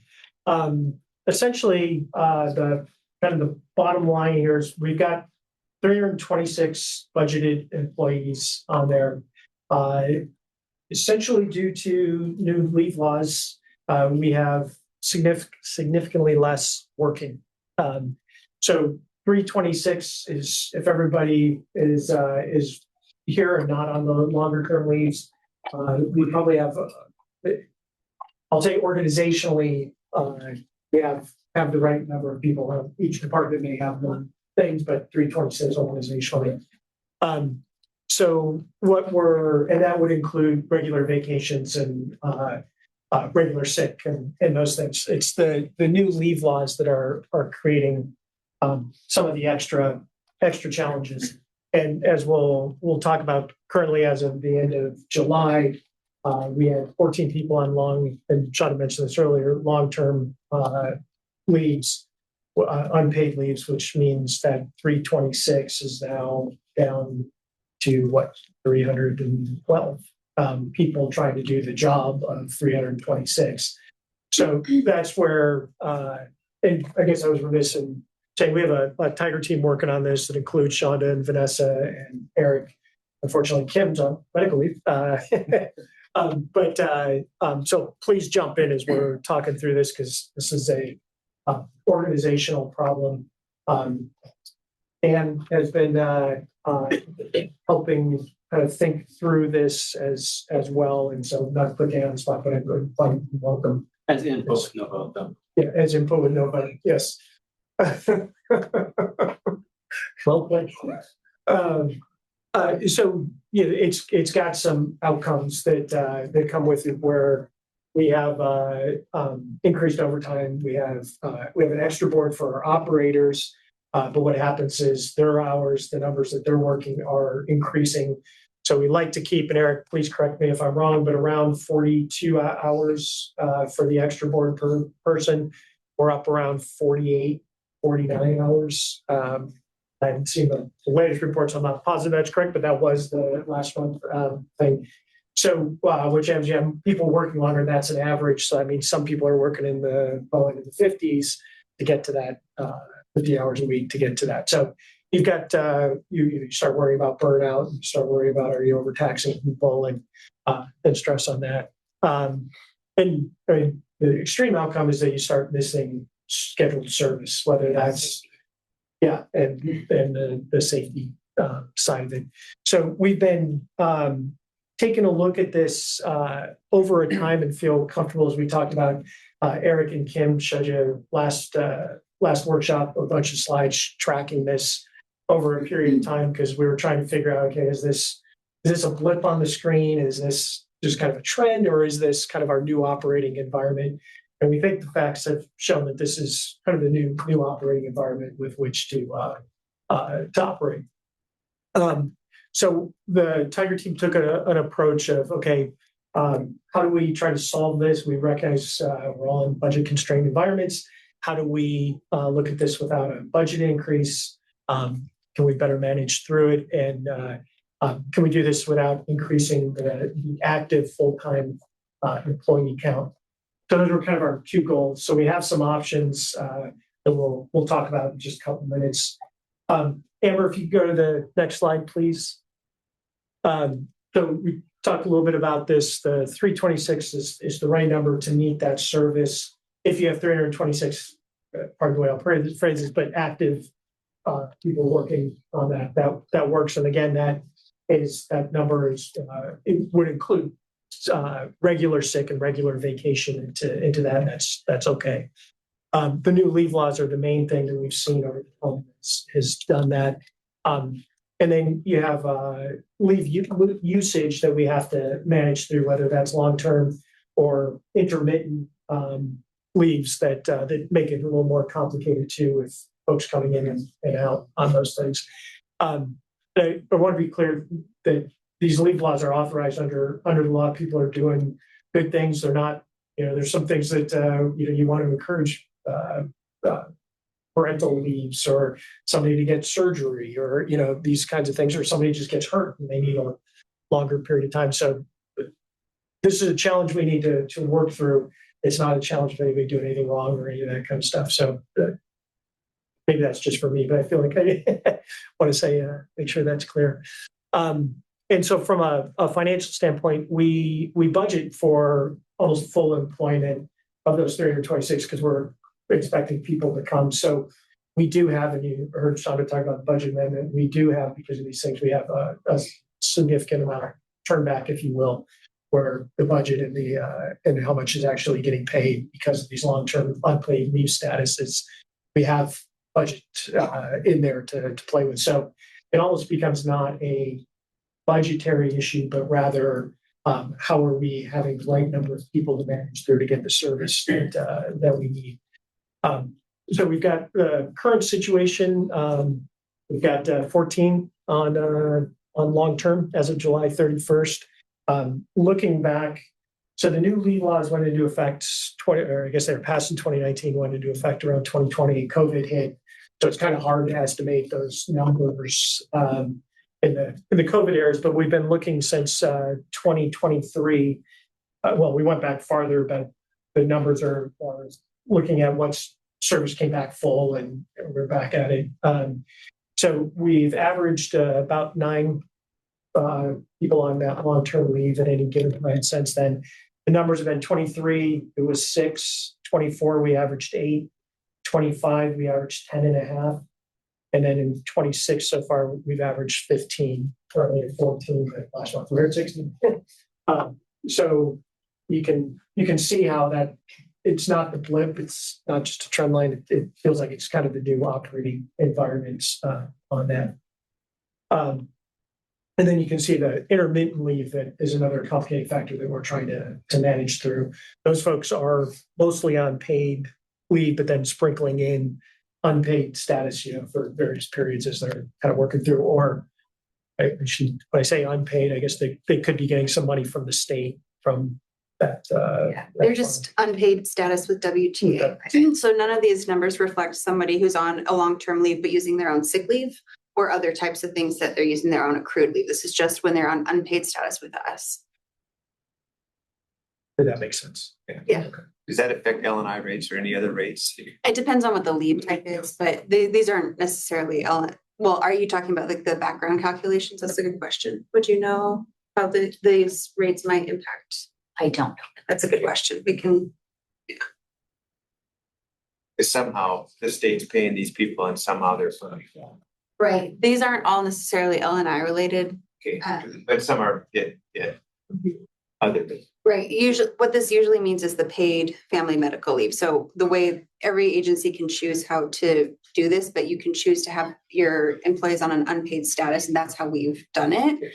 Some agencies might have chosen to allow people to use their own accrued leave at the same time, and we don't. So if you might have different policies in your jurisdictions. Right. Next slide, please. So one is we don't want to come to you with a problem and not offer solutions for discussion on things. And so the intent of this is these are not like individual option 1, 2, 3, 4, but rather methods that we can use in combination to work through. Because essentially the issue is how do you manage through this and what tools can you use to do this. So in the tools, and I should say also as well, is for today, we're moving forward to support these things as a concept.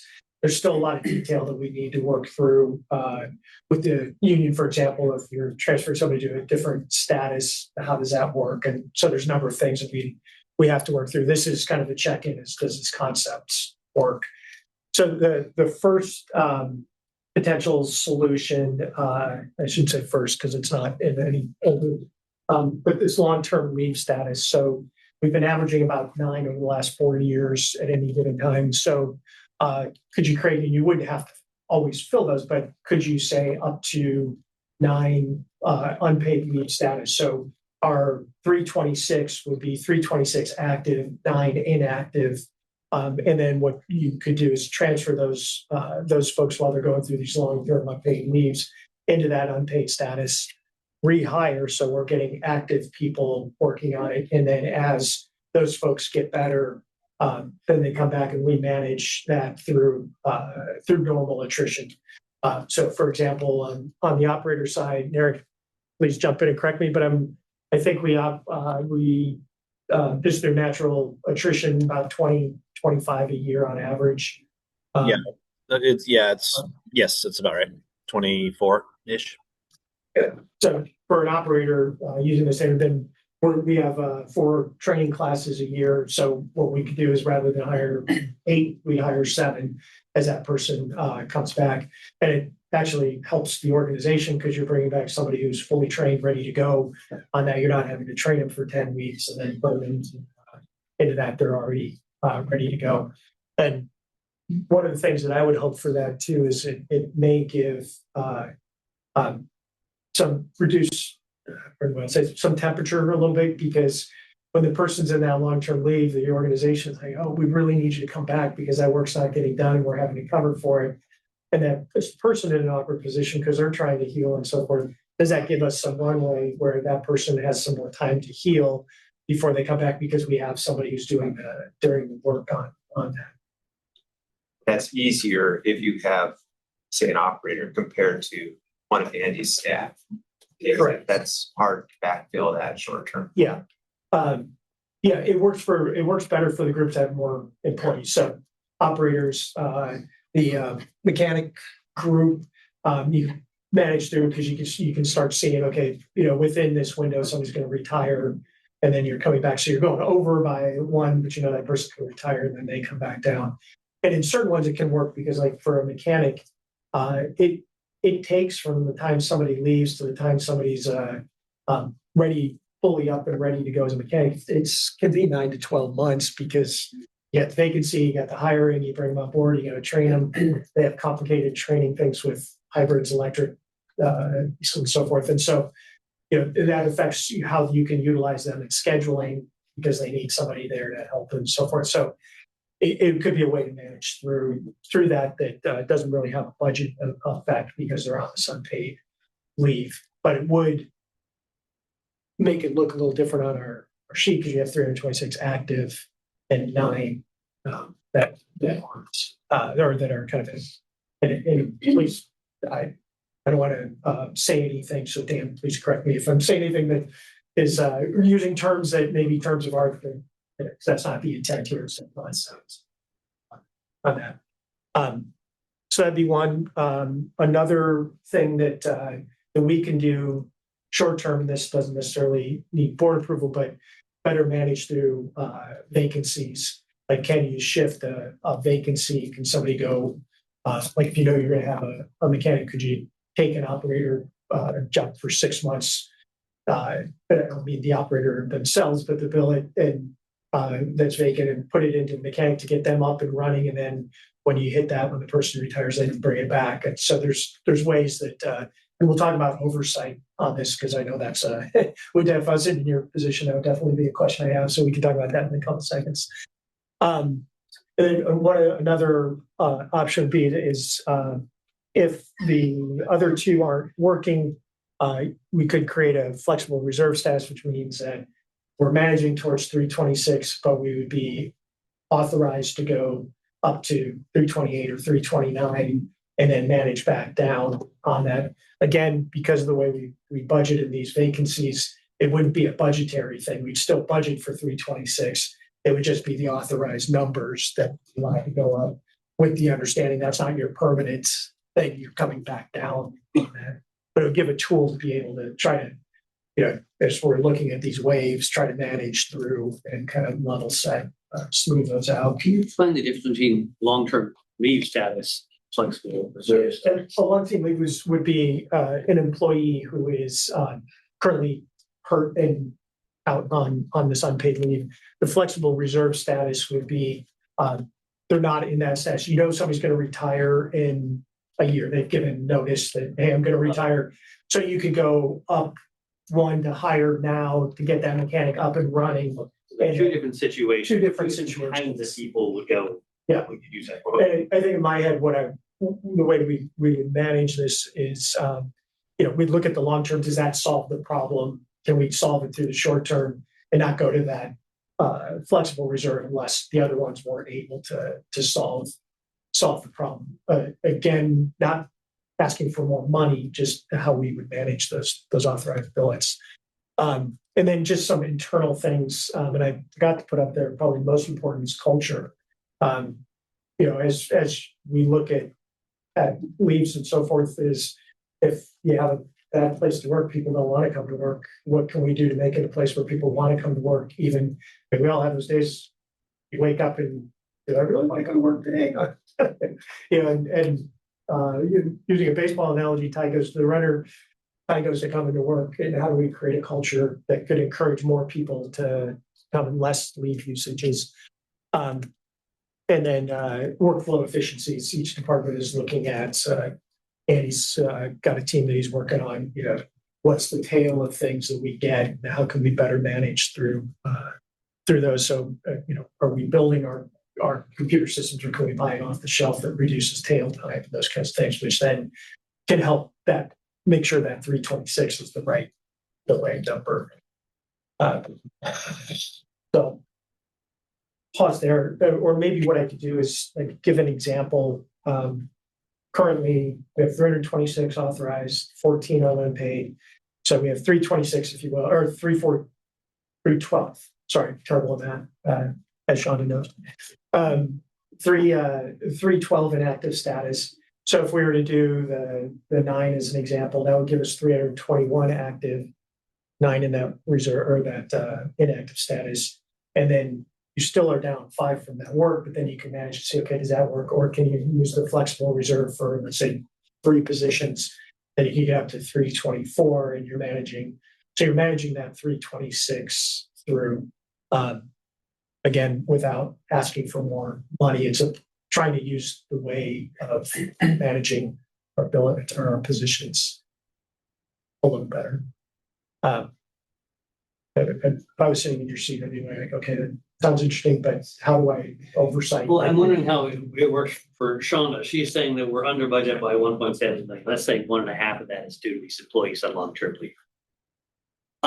How could she, the next year, assuming average 90 people on long-term leave, discount that budget expenditure line, free up that cash, and then add it to a new line item, which would fund these items, right?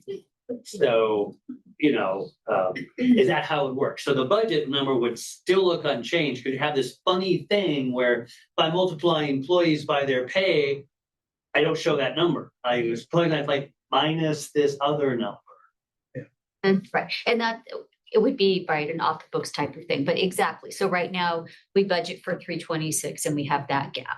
So we would essentially say, yeah, it's 9 people. We would take that gap and it would go into this other bucket to fund. And in the past, we used to produce an FTE table in the budget book. Remember that? It listed every position and how many we had.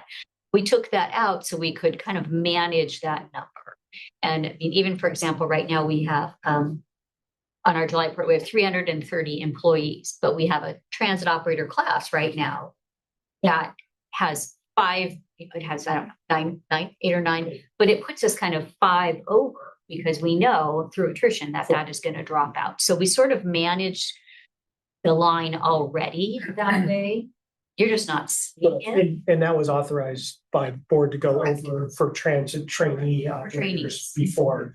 This is a little different because we're looking at expanding agency-wide. Exactly. The concept is something that I think it's a good idea. I'm just wondering how we show it. Yes. Yeah.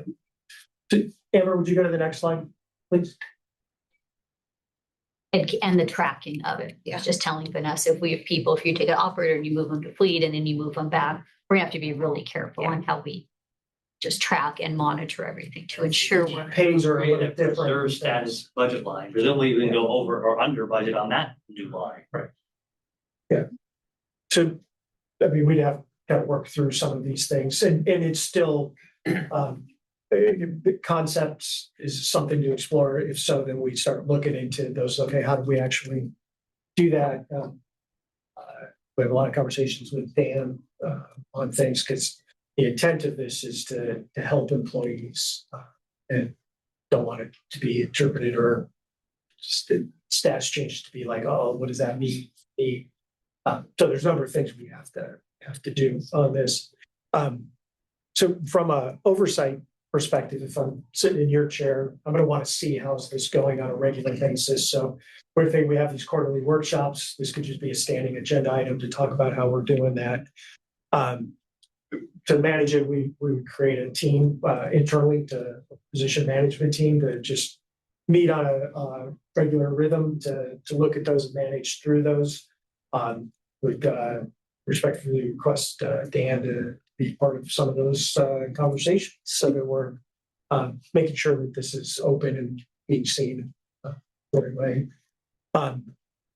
Oversight, again, the board has budgetary authority on that, so that'd be obviously a thing like, okay, are you budgeting for more than 326? Are you doing? I want to make sure that you are. So doing that and then making sure that that it's very clear that this is not an increase in active employee numbers and the budget number. And so we'd be reporting that in this quarterly thing so the board could track and see, okay, in each of these statuses where we're at and what the budgetary ramifications are and actuals as well. One thing I will say is that we are trying to figure through an operating and expense gap on that.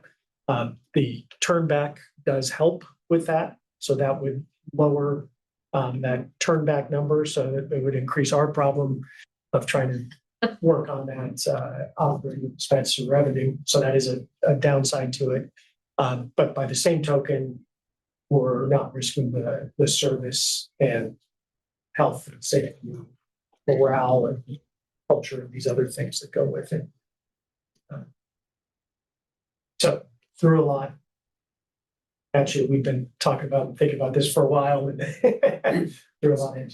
So we have, we call it a budget lapse every year because you have unfilled positions. With this, I think that budget lapse smaller. Yes, it would. Okay. So that's kind of the budgeted money we're trying to figure out how to spend. Correct. And you take that, bring down that gap, or is this help with that? And so that is and how do you establish the 9 number? Well, I would think of it as an up to 9. Yeah, but okay, so what sets that? The 9's just based on the average from 2015. But you saw that trend that crazy going up. It is. If 9 enough. Yeah, well, if I don't know. It's something we could come back and talk about. Yeah, I don't know for sure. That's a pretty steep curve. But any idea, we try to figure out some formula that would set it. Well, and then to have the right people in reserve, that's the hardest part. But you have a lot of working class people that there's a lot of people in these certain buckets that's probably you could plan for those. So maybe it's easy to plan for 9, even if you had 15, because the others you just can't plan for. Right. Yeah, because there are some, if you're in a small, 5-person department, that's going to be really hard to do if you're in the large one. In the vast majority, right now, I think of the 14, 13 are transit operators. Why not just budget for 335 employees and just mathematically plan for that breakage, that turn back? And if you're wrong about that turn back, oops, you've blown it. But I mean, that's what we're doing. We're saying if we're expecting to have at least 9 people out on unpaid leave, we're expecting at least that amount of turn back from that one source alone. And so when we do our budget, we're going to put a little credit for that amount and assume that it works out. And we'll stay within our budget, assuming that credit amount is correct. Why not just do it that way? But I think that takes care of the financial, but it doesn't take care of the day-to-day workforce. Well, it's 9 more positions that they'd have to figure out where that slot. And you would probably slot them, as Scott's saying, in the areas where you can get kind of a little fungibility of employees, and you can manage, hopefully, moving your mechanical staff, your maintenance staff around and still fill the duties. Whereas again, I don't know how big your department is, but maybe you can't just slot people in and out in his department. Your hose. Finance department, maybe your hose, but in our large employee units, you could use those 9 units predictably. Okay, I'm going to predict that I'm going to need to be swapping around 4 over here, 5 over there, my operators, and that's the swap I have, and I've got to credit my budget. I better have 9 people on unpaid leave, otherwise that credit isn't real. Well, if you next year you came to us and said we want to have 326, we're going to add 9 335. Understanding that we're not adding any money for those people. Because we've got this little bookkeeping credit that we're expecting. Yeah. Right. Yeah. Right. It's similar to what your first solution was. It's just calling it real FTEs instead of flexible FTE. Okay. So we'd be authorized 335, but we're budgeting for 326. And you make it really explicit how you could do that. Yeah. Looking at that on its own, just kind of interesting. Could you show that, Shonda? Sure. In a way which you wouldn't have to explain every time. A double bar graph with a line in. Can you color code it? Just color code it.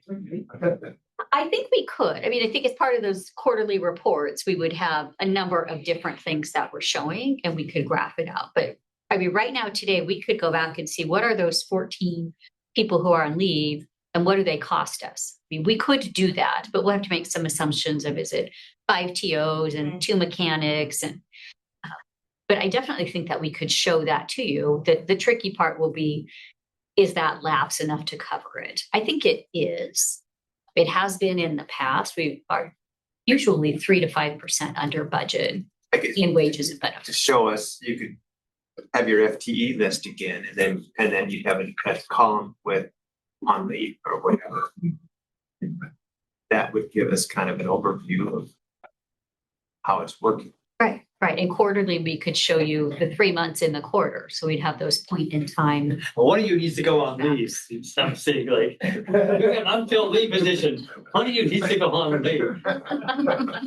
Well, that's the tricky part of why it's kind of, because as we've been talking through this, is having that flexibility. Yeah. Because 326 is the right number, right? And so if you put it up to 335, what if the trend starts going down and instead of 9, now it's 6. Yeah. And now, so then do we have to adjust that 335? Oh, now the next year's 332. And then now, it trends back up. The next year's 330. And so instead of fluctuating the budget, we know we know the amount that it takes to run the agency.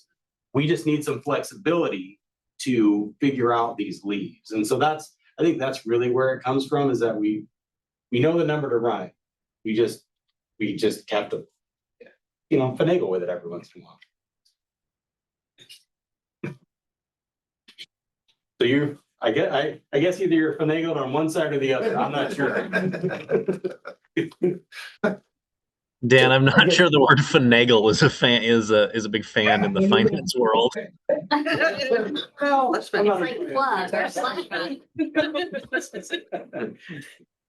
But I mean, from where I sit, I think there's kind of the 2 budget elements here. One is the dollars, and then one is this number, this 326 FTE number. And I think what we have been constrained with has been a bit of both, and that because we've been constrained by that 326 people number, the budget has been underspent from the expense standpoint, and our service has been put at risk and staff's been working more. So I think sticking tightly to the dollar amount cap, but then whatever it looks like from whether it's flexible FTE or increasing the total FTE required to get the work of 326, I think as long as I guess I would hope that we could meet the expense cap, stay within that, and then however we can sort through the staff required to keep it within that expense cap would be successful. So, and we are paying overtime for folks to cover the work, but as you both indicated, this will cost us more to be able to have potentially 9 extra folks. So it is not a non-cost solution, but have the capacity to absorb that. So it stays within the 326 budgeted number, but it's not 40 because you're bringing people on now. And often benefit costs would remain depending on the circumstances of someone's leave. So even though we're not paying wages, we may be paying benefits, and that's important to just keep note of. So it's already something we're paying. So it's not a part of the delta, but it's just another consideration. So these people that are on long-term, they may be on our benefits. They still could be on our benefits. Yeah. So it's not. So it just depends on the circumstances. That's where this flexibility comes in, because you can't know. Well, let's say we knew that 9 was the exact perfect number this year, next year, and every year. We just do 9. We don't. It's the exact perfect. What's the prudent thing to do? If we did some other quote unquote safer stuff, undershoot where we historically think we ought to go, is that dumb or is it prudent? I guess that's why I was going to this, is, as Dan said, to give us that flexibility to manage if we are guessing wrong, because it is, we got 3.5 years of data. So we may be wrong. But this gives us that flexibility to manage. Which gives you the flexibility. The one rather than setting a 6 or 3. The disadvantage of my approach, just bump your FTEs and create this expectation that you show explicitly. If we make it a separate line item to begin with, as this 326 employees plus 9 flex reserve status positions, you feel you could manage that more flexibly. The expectations would be better for everyone, or understanding be better? It's slightly more complicated, but I think so. I mean, another way to super easy is just say you have 326 budget for that. You can go over however many, as long as you're staying within budget. So the 326 it's a budget number, not a artificial, that's how many people you get. It's our concern is the budget amount. And so we could say that and then just say you can go up and down, but you're always got to stay within that 326 would be another way. But I think internally, we'd probably still want to track these kinds of things to see where we're at. And then I was thinking from a transparency standpoint that we can better show where these things are as opposed to just flexing. But the other downside is we're spending more than we're taking in, and if we spend more of the money, that just makes that the problem worse. But this solves the people problem, which is probably more important. Yeah, at least at this point, yeah. So I guess what we could do is we can look at the 335 thing, look at that option, and as this tech team gets back together, Sean, if you could kind of play that out and see where that is. And then we can also look at this other option we proposed, these various. Maybe like a pros and cons table. If you track it this way, what would it mean? If you track it this way, what would it mean? Yeah. In both cases, we're trying to respect the exact same budget number. Both places, we're trying to use this turn back as our funding source for the solution. What are the pros and cons of the two ways of conceiving and tracking? And ease of tracking on y'all would be big benefit. Yeah. Okay. I guess I would be more in favor of using the 326 as a budgeting financial number, and then saying you can go up and down over that 326 as long as it doesn't go over that budgeted dollar amount. Because I don't think that we shouldn't be dictating staff necessarily. Exactly. I mean, they know, the managers know how many people they need to run their department or whatever. We know 326 as far as a dollar amount, that should be sufficient to fund the operations. Whether that's 326 employees, 323 or 335, I guess. And that's a third option right here. This strikes me as distinct from the other two options. Yeah. Yeah, so I'm just trying to cap that out. I've got 3 options for us to study. One is that it's a 326 is the budget number, and then you can fluctuate. Non-employee count. Non-employee. Yeah, I think that makes sense. The other one is as presented, and then the other one's the 335 budgeted number, or not 326 budgeted, but the 335 number. So we can look at that and get together with the team and talk those through and see what pros and cons are. Do we have many part-time employees? We're saying FTE. We should use because you might have. No, we don't. We have very few. a couple transit operators that will share a job. So when we say 326 FTE, we may just be 326 people. It's really positions. It's 326 positions. Yeah. So if we have a part-time, we would have 2 people, but one position. We've got a couple in ops, right? We currently have 3. Yes. Right. That's 1.5 people.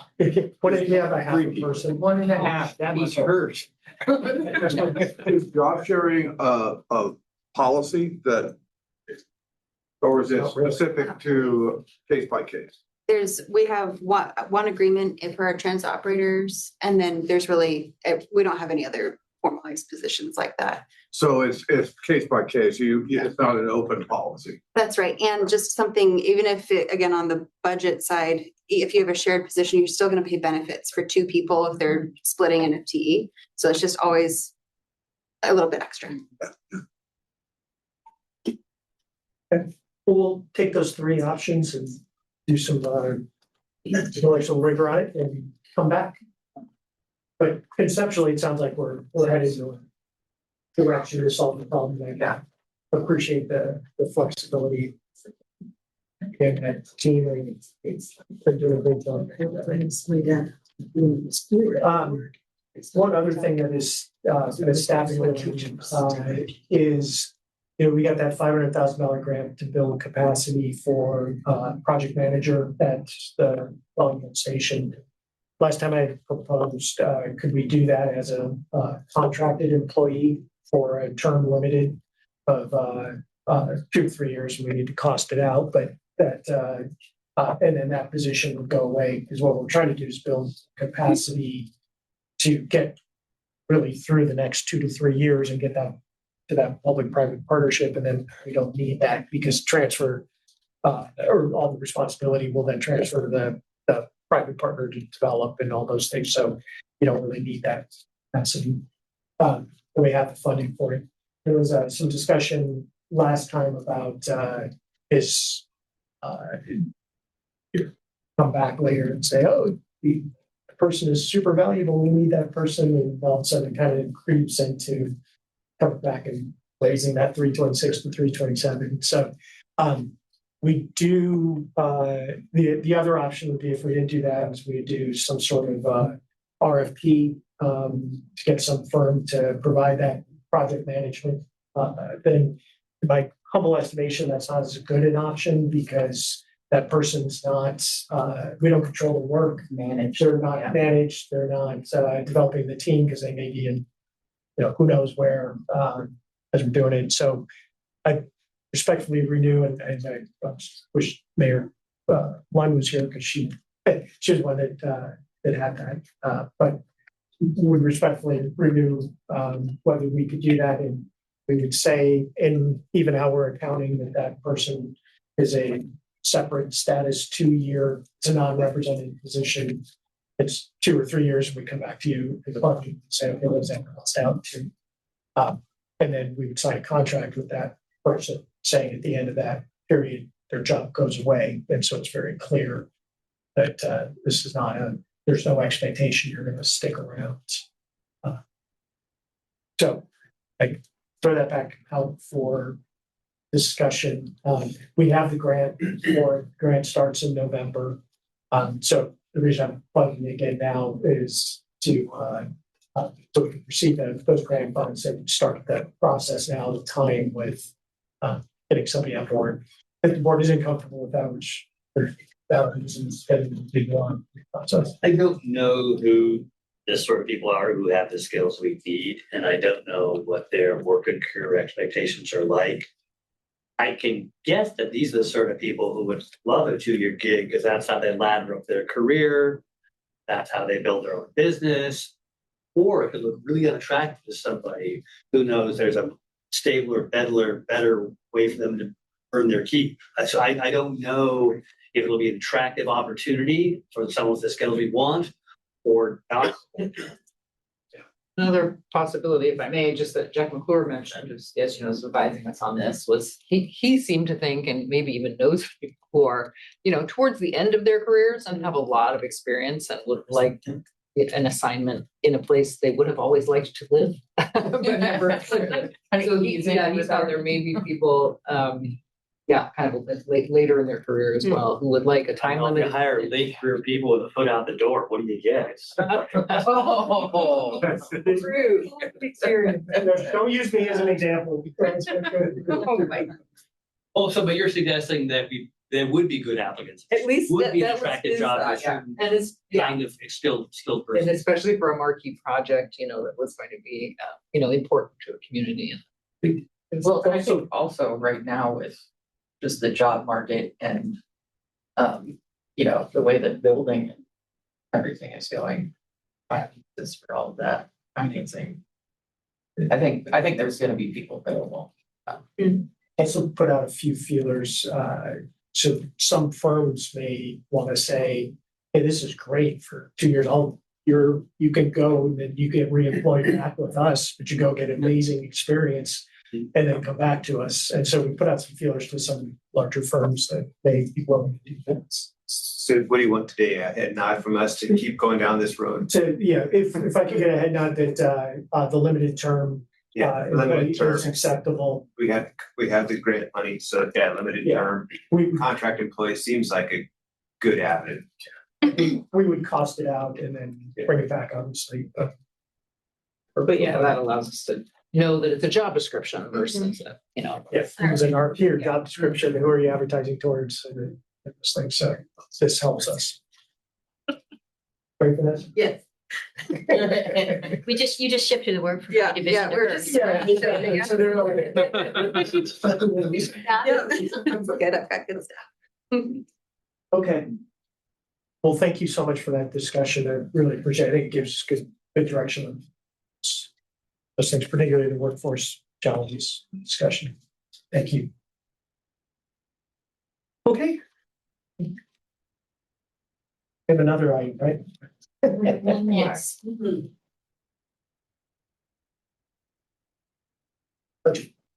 we talked a lot about this already, so. Unless you have a lot of questions. Sean is handing that out. So the intent of this is for. We'll be able to speak that question. I do not. We're asked for a grant with 15. This is kind of a high level discussion of, as we're going into building the budget.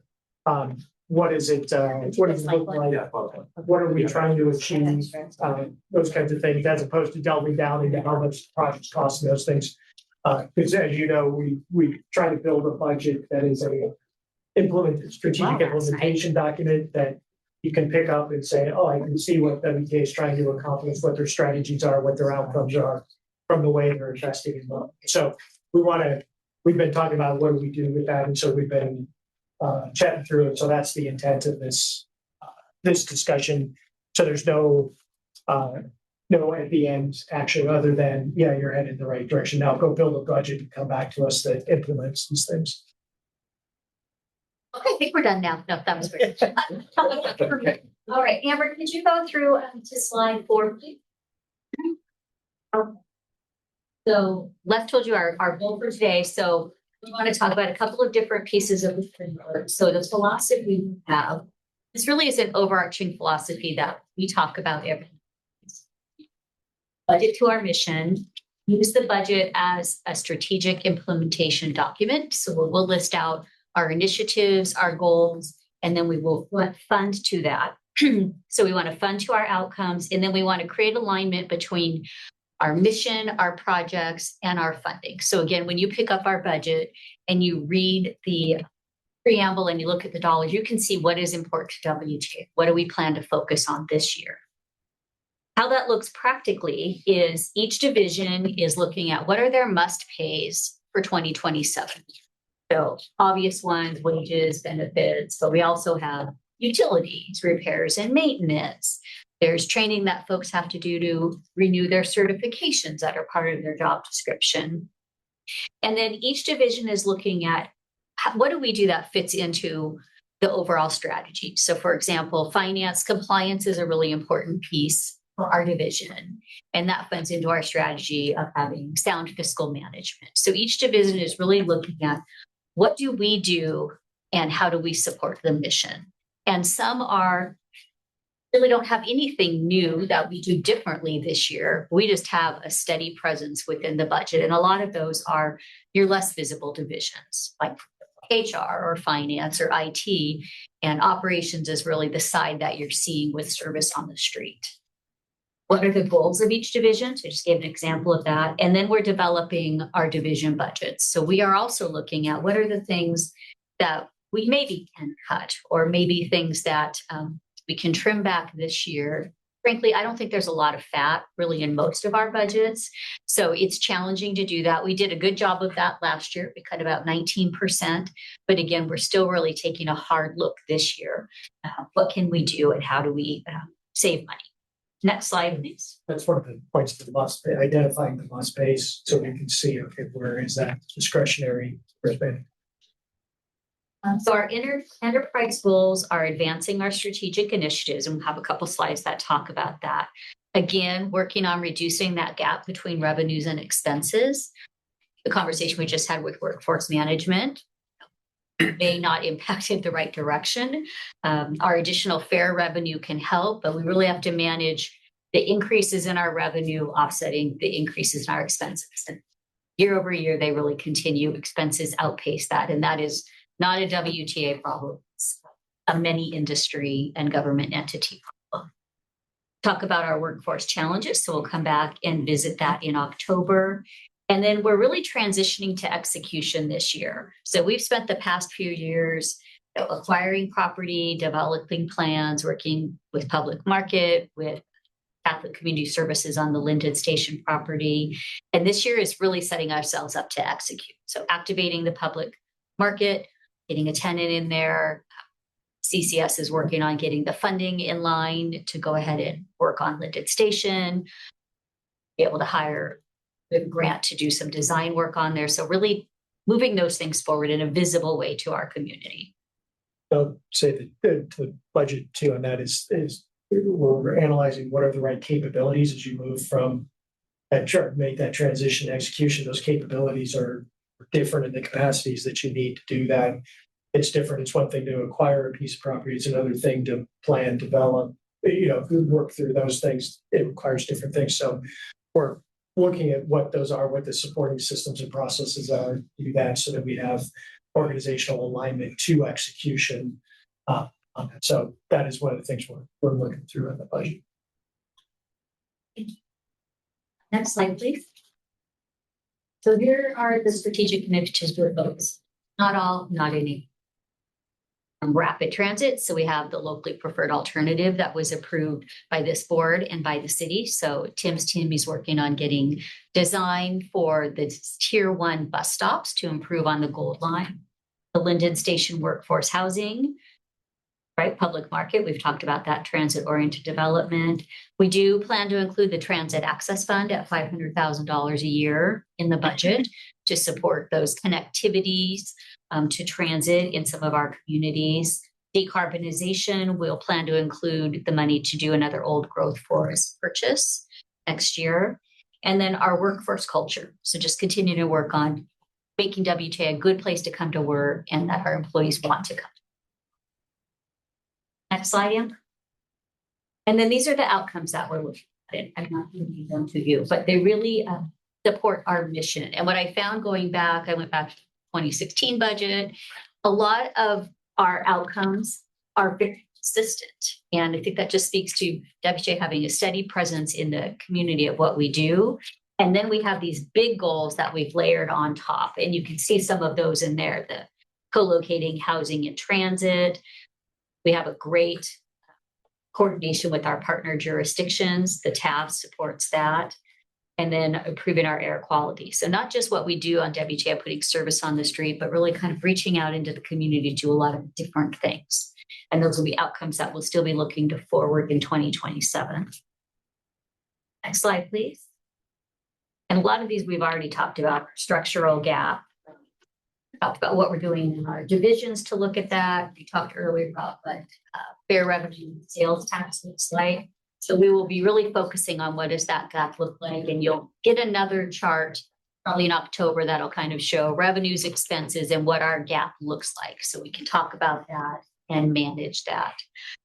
And we may not be able to manage it to reduce or close that gap, but the awareness and the monitoring of it is really important. And then the board can make a decision to adopt a budget that with that gap, come back and say, no, you need to do better. So we'll get that information in front of you so you can continue to have eyes on that. As we study that too, identifying what levers can be pulled, like during the fleet replenishment thing, you buy different buses and they save you a large chunk of money over time. So there's different levers we can look at on the expense and revenue side, which again goes back to why we're identifying what those must pays are so we can see where discretion and mandatory fall. And then things like service allocation, what budgetary impact does that have? So there's a number of things to look at. Next slide, please. We'll just skip through, go this one because we just had a really long discussion about, so we'll bring that back in October. Tossing out and some of that information you requested, so further direction on that. Next slide, please. So again, our must pays, these are just examples, state of good repairs, our vehicle replacements, our repairs and maintenance. There's an ADA requirement to bring our website up to accessibility. We're going to work on that next year, but is it deferred in 28? Actually, 2 years. 2 years. Well, it was past it, and it's been bumped to 2028. Okay. So we have a little bit of time. So that'll be something that we'll be looking at next year. And then really our service, which is the biggest cost element we have. People, vehicles, fuel. Can we go back to the ADA issue? Yes. At scale of 1 to 10, where are we already on ADA accessibility? We're probably somewhat compliant already. Yeah, what we really need to invest in is an ongoing tool. Right, we can design websites and it's a static entity, right? Just the elements that come together to make it. And we're doing pretty well there. However, what we don't have is a way to ensure that the content that continues to get loaded and taken off is ADA compliant, such as all these PDFs that go up there have been embedded, things like slides, documents that get produced for the board, those sorts of things.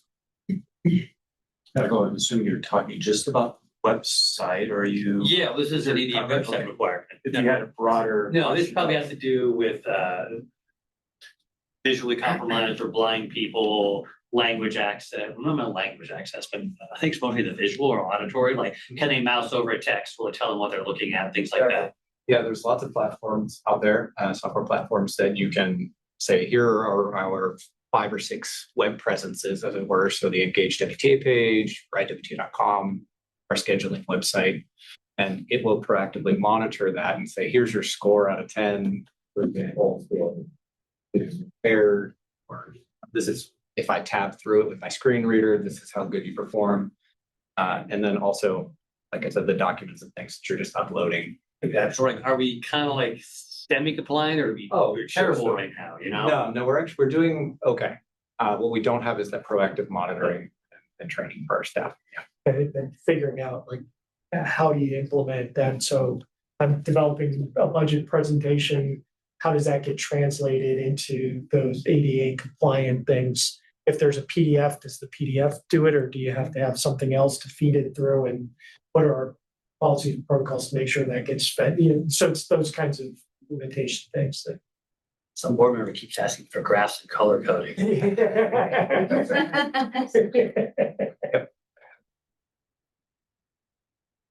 And one other thing on the must pays. I just lost my train of thought. You already said those. It's gone. It's gone. I had something else, but it's gone. It wasn't. Sure. So our next steps are, next slide, please. So October 15th, we'll come back at the board workshop and present you with the draft budget. And we'll ask to set a public hearing for November 5th. November 5th will be your second review of the budget. We'll hold the hearing and you could vote to adopt the budget that day. And if you don't, we'll come back December 10th. Or the second meeting in November. Oh, correct. Thank you. Or the second meeting to adopt the budget. So you have a few bites at the apple. December 10th is our last day for approval to have it effective January. And that's all you had. So just open up for discussion. Are we on track? Are these things that you'll expect to see? Is there something that we missed going into 27? It's a well-run. Yeah, absolutely. We'll do a deeper dive into the weeds in October, where you can really see these elements coming forward. But your head nod on the tap and some of these bigger things we'll be able to bring forward. I just have one final document. Amber, could you bring up the calendar, please?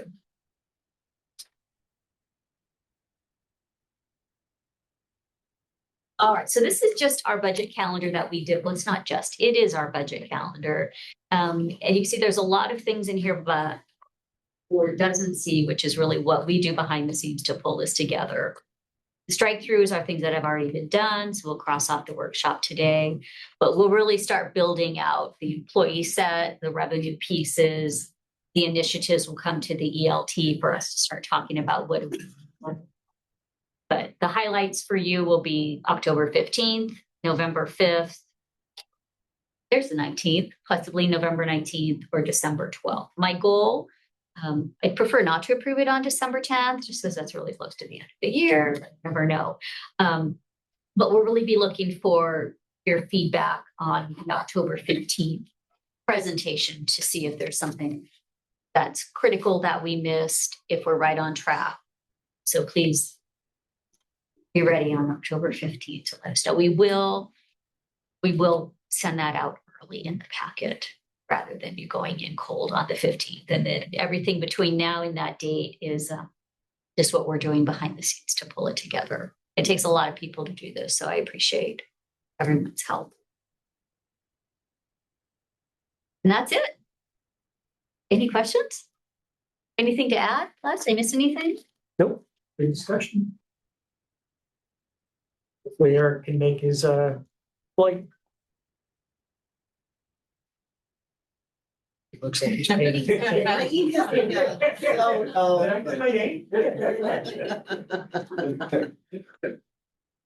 right, thank you. Thank you.